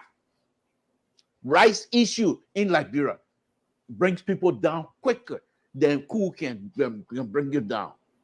And so for this president, who is not of a Concord descent, who is truly countryman just like myself, to sit there and the people talking about rice, and even if rice is there, you have to show like you did it last time. But instead, while people are still complaining, for you to go to the party, drive yourself to the party, and have that kind of going inside. Even if you say, I don't want to play into the pure politics, the optic itself is bad. The pictures, you don't have to say anything. I don't even have to classify it. The picture is bad. Anybody, you talk to an American, you talk to any political person, they will tell you that picture don't look good. It's bad. It's bad. And so I'm just saying here that I hope the president will recognize that, and maybe before long that he will come and make statement to the Liberian people about this right. So even if this right shortage, if it's self-imposed, people are lying about it, let him come out and say, look how fast the people came out the last time when our video about him doing X, Y, and Z. You saw how many people are over there defending themselves, calling this video, how the people want to start trouble, blah, blah. We're talking rights issue. If people are lying that rights there and people are making it up, you don't think CDC, all of these mouthpieces we got around here, they will be saying something?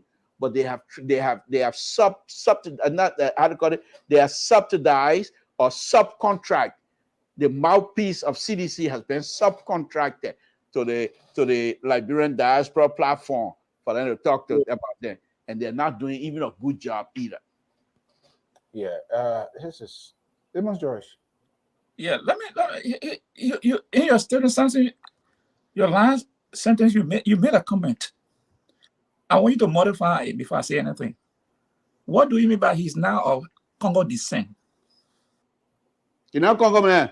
So wait, hold on. Are you saying that the Congo descent are insane? People are wicked. Let me go to you straight. You know me. I'm not here for friendship. Congo people are wicked.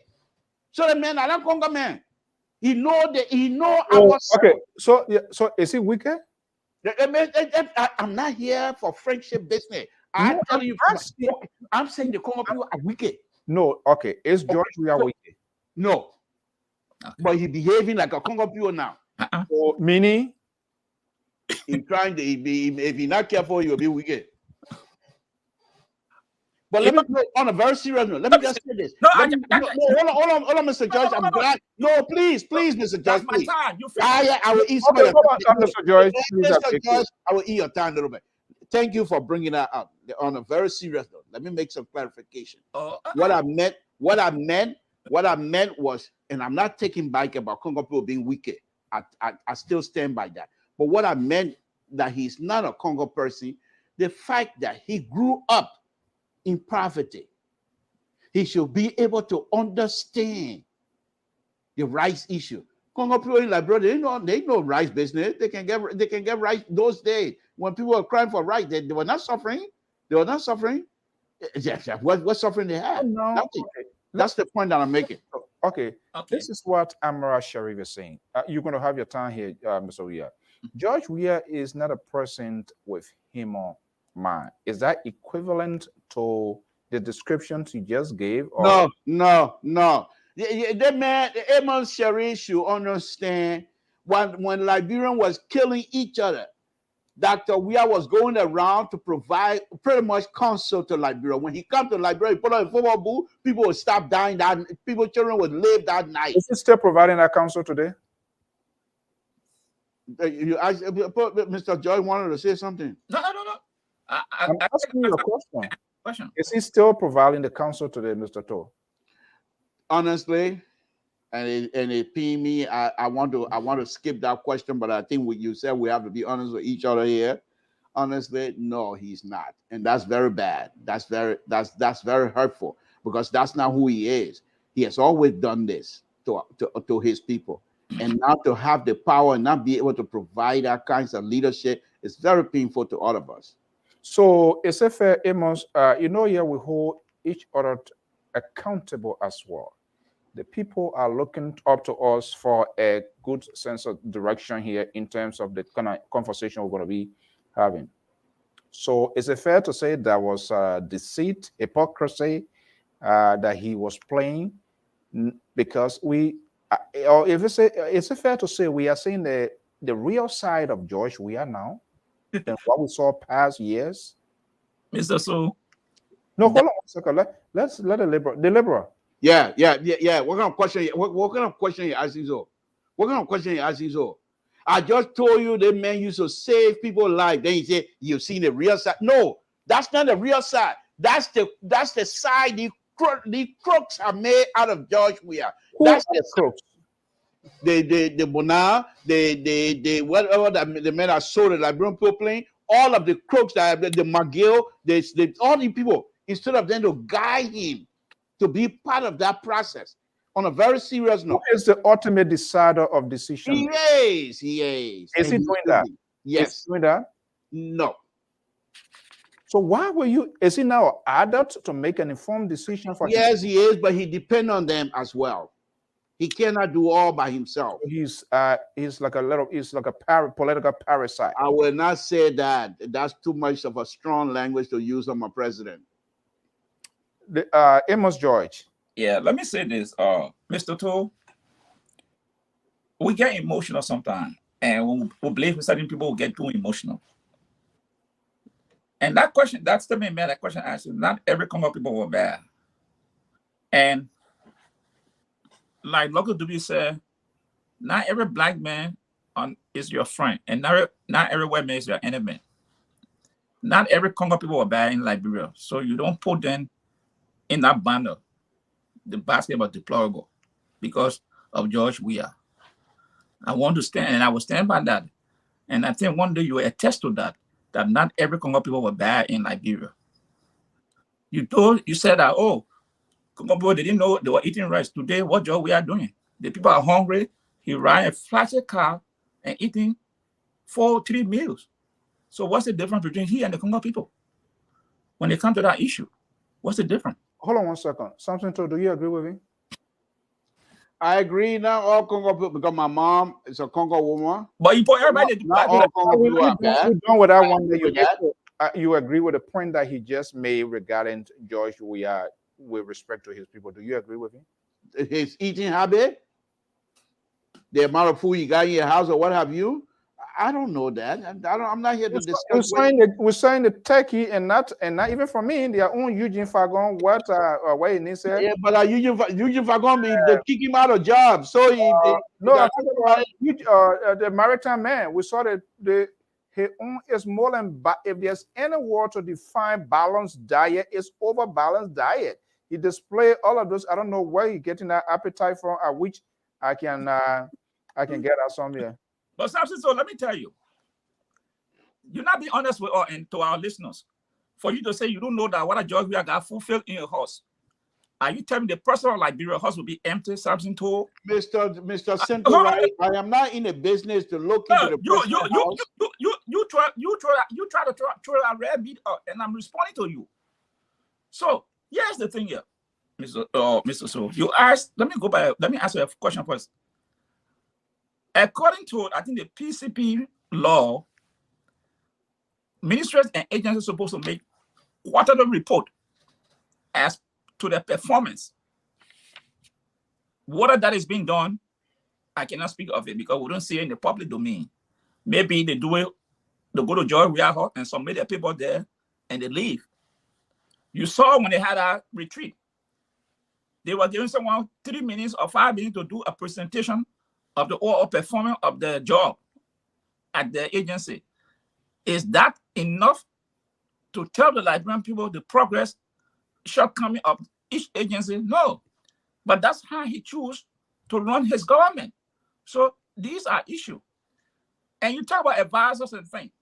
In my show, Ajibor Bonar, Bright, Charles Bright, none of these people can appear on camera because when they do it, it will be a disaster for George Weah. So that's why you see all these people are hiding their faces. Only their name you can hear as government official, but they will not appear on camera to say this is what the president is doing. They will not appear on camera because that would be a stress hard for George Weah to have people in the public domain to speak on any issue, knowing the past record, so they would not even appear on camera. Just take that off. So the government, that's why I tell you, so when I use the word that these people are incompetent, inept, don't know what they're doing, this is what I mean. Ministries and things supposed to make quarterly report.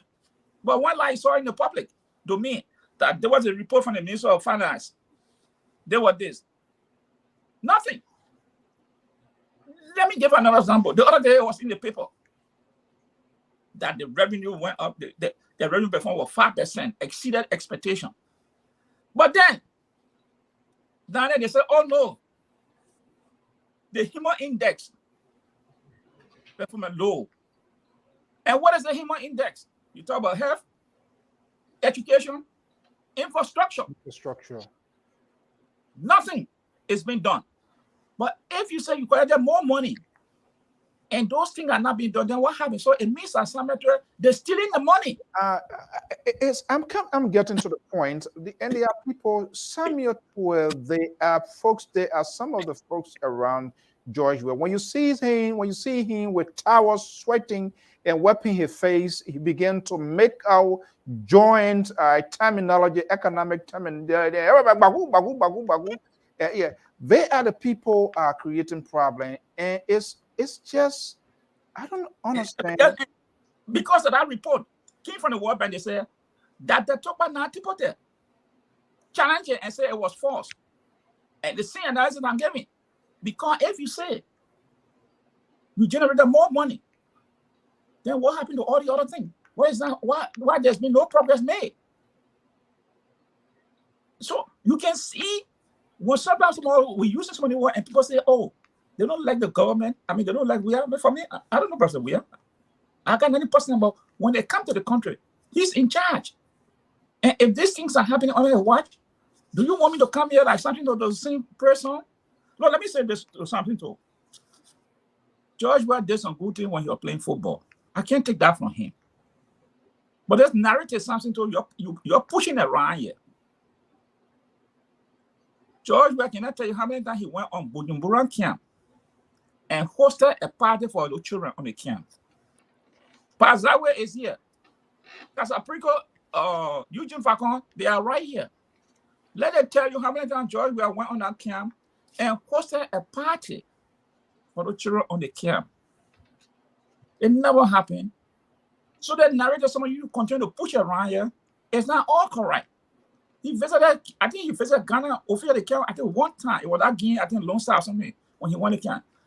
That was it. Did George Weah go to Ivory Coast? And when he visited the camp, what did he do? All the questions you'll be asking other people. What was the kindergarten school that he donated money to help? Because you don't want to bring all these things up. So that narrative people have created, it's not true. There are some fallacies in it. Okay? He did something which is actually true, but some of the things you continue to build this character on, it's not true. And I just want to, that's why I gave people names. You can contact them, yeah, they will tell you. Because I don't talk in the abstract, I talk that thing that is reality. These are people I name, I giving you can contact them. So the whole thing here is, Mr. So, this is what I always say. The old man to my uncle used to tell me, he said, my son, let me paraphrase here, do not get land to children or strangers. Government is not for children. Yeah, it is that. This is what now we're talking about. There is scarcity of rights in the country. From all ends, no government official can speak on the issue. Nobody responsible can come on behalf of the government to address the issue. What are you going to tell the people? And they will not be honored to say, "Look, you know what happened? We had a problem with the rest input. We did not give them the money they requested on time, so they will not be resting." If you say that you put in gas on the fire, so they will not be honest to say it. The best thing they have resorted into is, you know what happened? We'll keep quiet. After 1 week, it will die down. Because that's the common mentality of the Liberian people. And this is the strategy now they have deployed. Nobody talk. No government official make any comment. Are you telling me George where is not listening to the radio in Morovia to hear BBC, VOA, they carrying the story? Are you seeing that George where is not listening? But they are chose to become to be insensitive to the plight of the very people that you say they love. And if you love yourself and you see your fellow men struggling to feed a family, not because of their own misgiving, but because of the central government action, and nobody can speak on it. How much more can you say you empathize with the people? Is it because you can go and fill stadium with a group of people and give them t-shirt and sing sour sour? That's the love you have for them? No, that's not it. This is now what we see men coming to say, yeah, we run government. Crisis produces character. And the Liberian people now must see the kind of leadership they have in the country. Okay. Well. So, are they running a big political risk here? If it was in America, in the Western world, I would tell you, Mr. So, seriously, that would be a big political risk. But Liberia is a godly society. So I can't put my hand on it or put my money on it. Because tomorrow that was the same market when we say, oh, what you want the president to do? But they don't understand that the president controls the entire price of Liberia. That government responsibility to make sure that that food is on the market. It's not locally produced. It's imported. And there are people who are registered to handle that, and government coordinate that those people. So if someone is not living up to the agreement or expectation of the government, it is the government responsibility to say, hey, we're going to take this one because we don't want to get in trouble with our people, because since maybe you are not competent or capable to do this, then we'll find somebody else. But if the government is not paying the people and not being honest with the people on the other side, what do you expect? The vacuum that have been created, how can they fill it? It's a serious problem. It only boils down to people that they are not competent or capable to do what they charged to do. Okay, we gradually making the time. So, Liberal, Yes. Is the clock eating? Can we rule out? Can we come to a conclusion now that the ruling establishment is coming to a political demise? We still have time. Can they recover from this? Can there be some sort of big political twist here where we all going to come here and start scratching our head? The CDC government, are they able to do that?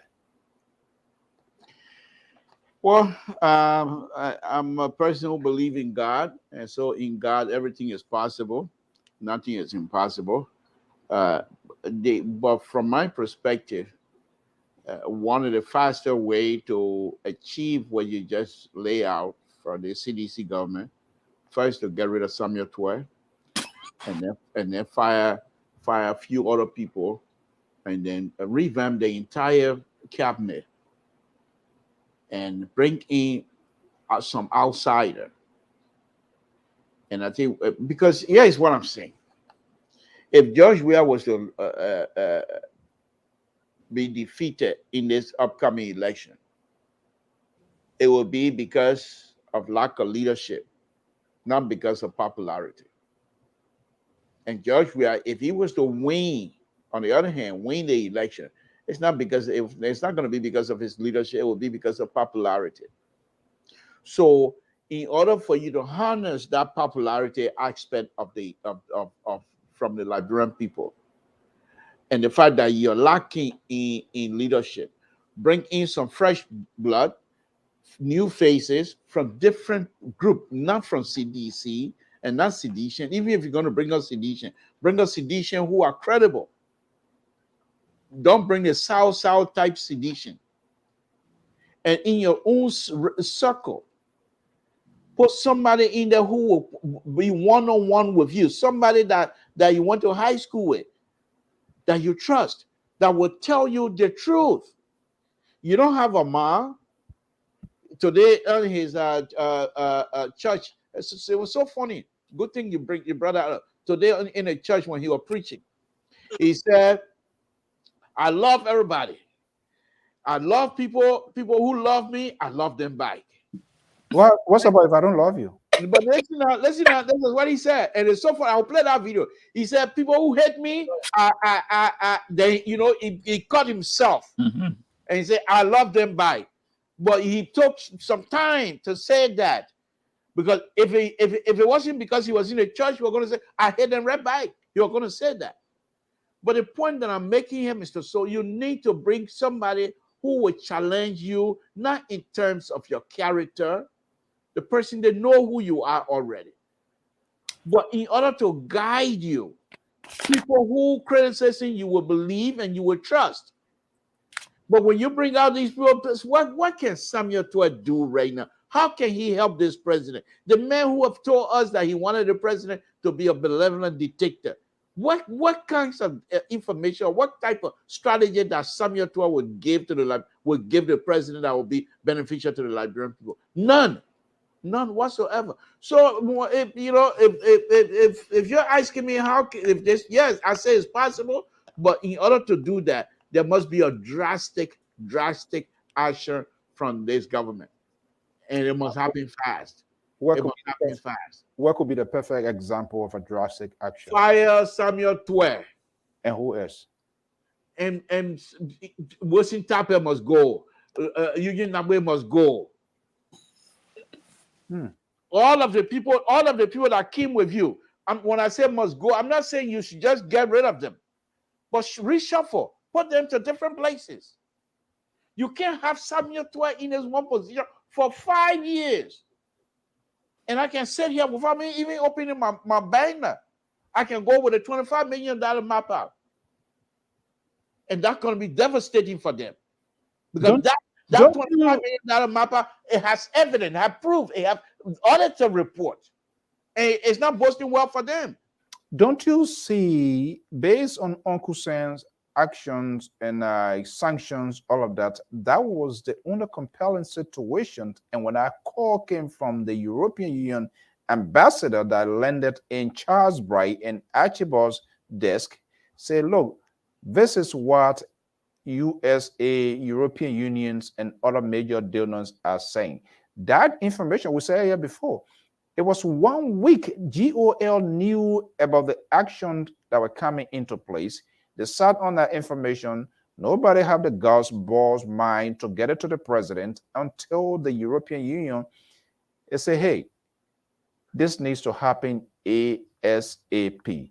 Do you think the president and folks around the president, they sees Samuel Tuer as the last man standing since Nathaniel Mangi is off the radar?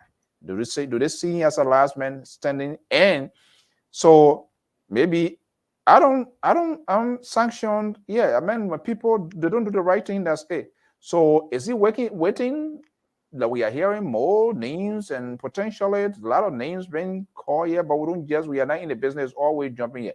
Is he waiting for another sanction list before somebody can resign and then later on fire them? Is that what he's waiting for? Well, if he does that, that will also be devastating for him. This is the time, and remember, Mr. Central Right and the far right, you guys can attest to this. From time to time, he have been calling for these people, for the reshuffle, remove these people from this position, put them somewhere. And believe me, if he had done that, McGill would have still be able to manipulate whoever's going to take his position, and he will still be in the background and do what he's supposed to do. Same thing with Samuel Tuer. If you move Samuel Tuer right now and put him somewhere, Samuel Tuer will still be almost the de facto minister of finance. Okay, but, I want us to for these people to be the face of your government, and then you're not serious. Okay, let me play this quick yet, and then that probably going to be our last point yet. Patreon out of Punch FM, formerly of the bumper guy from ARBC, and later on moved to his own network. Case potentially came to an end, but this is what he told media after the Supreme Court decision, and I'm going to play a special clip here. But let's listen to this. We all know the Supreme Court clearly talked about rights and how rights were violated. We all know very clearly that this was a political witch hunt. This was an opportunity to come after when people get power. And I want to say this, any other government, including the one I will support, never use power to come after other people, because any one of you could be trapped in this situation. This is going in the LLR, or is going into the law book forever. This is going to be used as an unprecedented case for people to study. That once you're opening your business, regardless of your political side, you have the right to operate in your own country. And I'm hoping that people will benefit from this. I want to congratulate all Liberians for standing with us, standing by us. And I can assure you, top quality broadcast is coming up. You will tune in, you never want to tune off. Who say the ruling came out at the right time when we head into the elections? And I mean, we see that one that you will see. And I want you to election. God does everything for the best. What are you doing to us? I will not tell that one else. Okay, that was Patrick Honda when his station. But early of 2019, I also have the privilege to interview him. Let's listen to that. We'll try to reach out again to see whether we can have that rematch yet, and to see what it looks like. This is what we do here, right here on Liberian Public Radio. Let's listen to this. The space for somebody like Ambassador We Are Now President, for Councillor Bromskin, who appeared on the state radio, for Mr. Alexander Cummings, Simeon Freeman, Ellen Cockrum, even though Ellen Cockrum at that time raised serious issues against the former president, but we provided her the opportunity to be heard. It's a slight difference now from how we left it. Yeah, but pardon, here is an amazing thing here. You knew all of that, the danger that involved. What it took you to make such decisions in breaking opposition? That's state radio. That's a station should propagate a government's agenda. That's how they should see it to be. What was the things that did you consider any aftermath consequences when you did all of that, or do you have to seek an approval? Well, I can tell you, there were many times, many people don't know that I nearly fell in trouble. At one point in time, I had an interview. I remember I had an interview with Simeon Freeman, and he made some very disparaging comments about the former president. Immediately after the show, I was called down, and Eugene Nangbe, now information minister, also information minister at that time, said the president had some issues, serious issues. So he advised that I'd send him the recording so that he could listen to it. It was too bulky for me to transfer via file. So I just drove to Palm Springs where I met Eugene to give him the recording, and he listened to it. And he said to me, well, you see how people can put people in trouble in the Liberian way? He said a lot of people went to the president and told all kinds of things, how you entertaining opposition people and how you giving them chance to castigate her and all those kinds of things. So we went through a lot that we couldn't talk. During the elections, I won't. LPR, keep me honest. That was 2019, I believe. I interviewed with Patrick Hunter when he got into trouble. At the time, he was with the State Broadcasting Corporation. He's going to be coming on air, but more or less, I think who is he supporting? And actually, he's with the opposition for sure. I know Joseph Boyka. Oh, he's going to be a good friend to something to Joseph Boyka, but I'm going to be reaching out to him to also see and have this second replay. Now, he's no longer with the State Broadcasting Corporation, so one can easily make a guess exactly how his talking point, how it's going to be like. Amos George, will Patrick Hunter, will he be the same Patrick Hunter that we used to be? But now he's more or less going to be playing the ball from the opposition side. What would be the backlash of that? Well, it depends how he's going to conduct himself, the program. Will he be fair and balanced as he was doing at the state radio? So those are questions people, one of them, I will be waiting to see The balance part, I can for sure tell you will be diminished because you took a position. You get a position here on this network. The Liberal get a position. So I refuse to take a position, and I will not take a position because when I decide as a chief facilitator or chief anger or here, if I take a position and say maybe I'm going to ANC, just a boycott or the ruling establishment, who then going to come? Because it is already known there will be no fair treatment here, so this is not what we're going to be doing yet. The Liberal, I think you're going to be a good friend of yours. I wouldn't be surprised if you extend here an invitation to appear on this network because it's just going to be all boycott affairs, correct? Most likely we will do that, and all we're going to do is usher in the president, the incoming president of the Republic of Liberia, Dr. Barker, who will be the next president of the Republic of Liberia, and I bet he will be there for 12 years. I think you and Mr. Thomas, Moses Thomas, going to be in the 1 year because seeing here, Honorable JNB is Liberia next president of the Republic of Liberia, come 2020. Oh, wow. Okay, that's good. All right.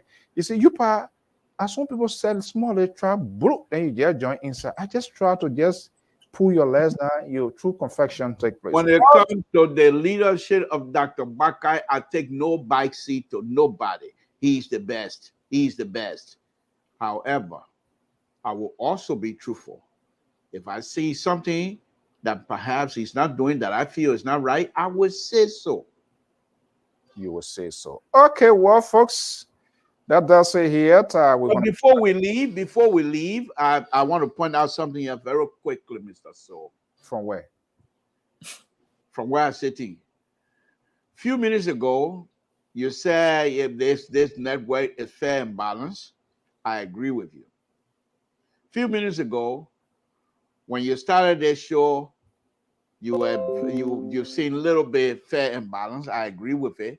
But then after, you have the central right picture alone for almost 5 minutes, while the entire viewership was looking at the central right. And you never put me on there to be on for that long of time.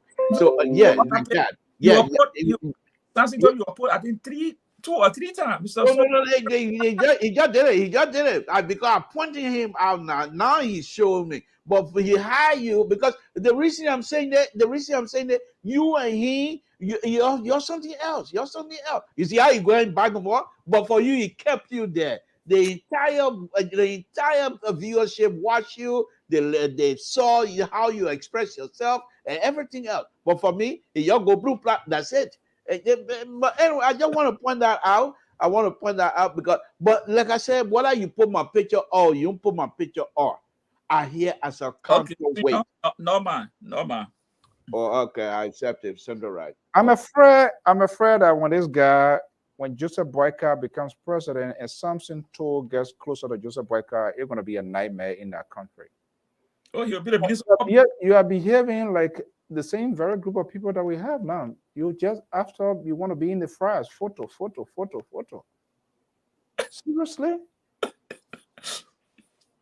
That's something that the only thing, all of this beautiful, all of the conversation, critical conversation about the country, you are worried tonight how you're going to sleep because your picture did not stay on the screen for 15, 20 minutes?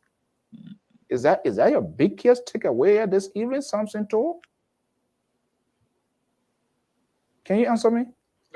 Is that a question? I thought it was one of your monologues. But yeah, Mr. So, I just want to point out the imbalance of your presentation here tonight. That's all. I just right now. This it doesn't have. It's so tasteless to the viewers, to the listeners. These people are here to listen together, to be able to make decision.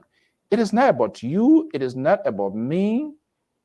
I use my own conscience and good judgment as to how this program should be run. But you have to do it with equal hands, not because you and he on the same platform, you and he on the same agreement. Because two of you are the most conservative here, and for me, the liberal, you try to put me in the bike side and then bring his picture up while he explaining things that are in line with your view, and then you enjoy it and kept it. I was watching, I was keeping the time. But as soon as it came for me to express my liberal view, you just keep going back and forth. That's why I was just pointing out. The old man is interesting, unbelievable. I tell you. Figure, I will make sure From Town, you go to my town. I will make sure you're not even messenger. You will not even care no message to any other town for them to call for town meeting because it will be stuff. My goodness. All right, gentlemen, I want to thank you. But I think I'm making big preparations. Our first prime time program will be aired coming this Sunday. And the first guest, that's why the Honorable Louis Brown, the former Minister of Information, former ambassador, want to be on the program. The Liberian War today is the primetime news coming right here on LPR and Sky Communication Network and TV in Liberia. You're going to be, and the next guest will be award-winning journalist Kai Jerawale. With this book, it's still on the newsstand. Liberty Hijack is available on Amazon, so make sure you can secure a copy. I'm going to be talking to him as well. And the third person standing by will be Dr. Stephanian Fortit. Going to be here, so we're going to learn the people here on Sunday. I'm excited to see how it plays out, how it goes. My last interview with Louis Brown was in 2000, I believe, four. When was it Ebola? 2004, right? 2004, when I had an interview with him with WHO country representative at the time. Since then, 2004 or 2014? 2014, yeah. You see, Liberal Party, if I live with him, when I'm drowning in the deep sea, he would take the jacket and put it. People say, I don't get it, man, life jacket. So anything I eat, oh, yeah, they probably, oh, you something, oh, unbelievable. Wow. It was a joy. But guys, thank you so much for your time this evening. And to our many viewers and listeners, we want to thank you so much. Please keep your comments and your tweets coming as to how we can enhance. You are at liberty to agree and disagree with us. And I can't even say that because people don't insult on this network. That's not what we do. So even if they can do it on other poll, well, that's whatever. But people that come here, they are always decent people. They always engage one another, express their political views, differences as well. And you can disagree with what we shall go back and watch this and look at the comment because sometimes it's difficult to do. The only man who is addicted to comment because he want to see who for him, who not for him, is the liberal. Every little comment somebody make, it goes under his skin. Every little thing, it goes under his skin. I usually go there after program to see where myself fall short in saying stuff and, just. Yeah. And that's what we do. But guys, I want to thank you so much. And we're going to be here. Our man Sisse, the Minnesota politician, so said the Liberal Progressive, and the ANC, and something to that bad man. He put it behind us as Zalo CDC professor. He left. Our Kenya man call him Mr. Nairobi. Mr. Nairobi will be coming back very soon. I don't know why you always involve in stereotype and all kinds of stuff. Man, you need to stop that behavior there. I see why they can put you in a garage. Gentlemen, thank you so much and have a pleasant evening. Thank you, Mr. So. Good night. All right. Okay. Oh, sorry. What are you? I'm moving you putting that. Okay, guys. We want to thank you so much, everybody, for your evenings. Augustine said, man, thank you for your comments. Talk back, Queen. I love that. Stanley to Washington, and all of you great people for your time. Sarah Wulu, our man Sana there from UK. Thank you so much for being always awake this early morning hour. Is all because of your country, and that's what we intend to do right here. Join us here again in the coming days for more program, but don't forget Sunday, a new brand program, the Liberian War Today. We'll be looking at a variety of issues affecting our country, from social, economic, infrastructure, health, and all. We're going to include all sectors of our country, making sure everyone's voice is hard in that country. And so we're going to be having that sort of conversation. It will be aired live on Sky FM and Sky TV in Liberia. I am excited for that because we want to have a direct communications contact with the folks in Liberia with the hope of them making to be able to make informed decision. Until then, thank you so much. Our total respect to you for your commitment, for your time, your energy, for always being here. Without you, we can't do it. We do appreciate. Share our videos, subscribe to our Facebook, our YouTube, and our Twitter handles, and you can get us live on the Liberia Public Radio and LPR-TV. By the way, if you want to be a contributor, you want to be an analyst on this program, whether from CDC, from Liberty Party, Unity Party, whatever, we are written all of these political parties to send their representation. Some have responded, some have not. But you as an individual, you want to be a sympathizer, you want to be here, just put out a text scheme and join us as well. Until then, have a pleasant evening. And thank you for sharing your Sunday with us. Bye-bye.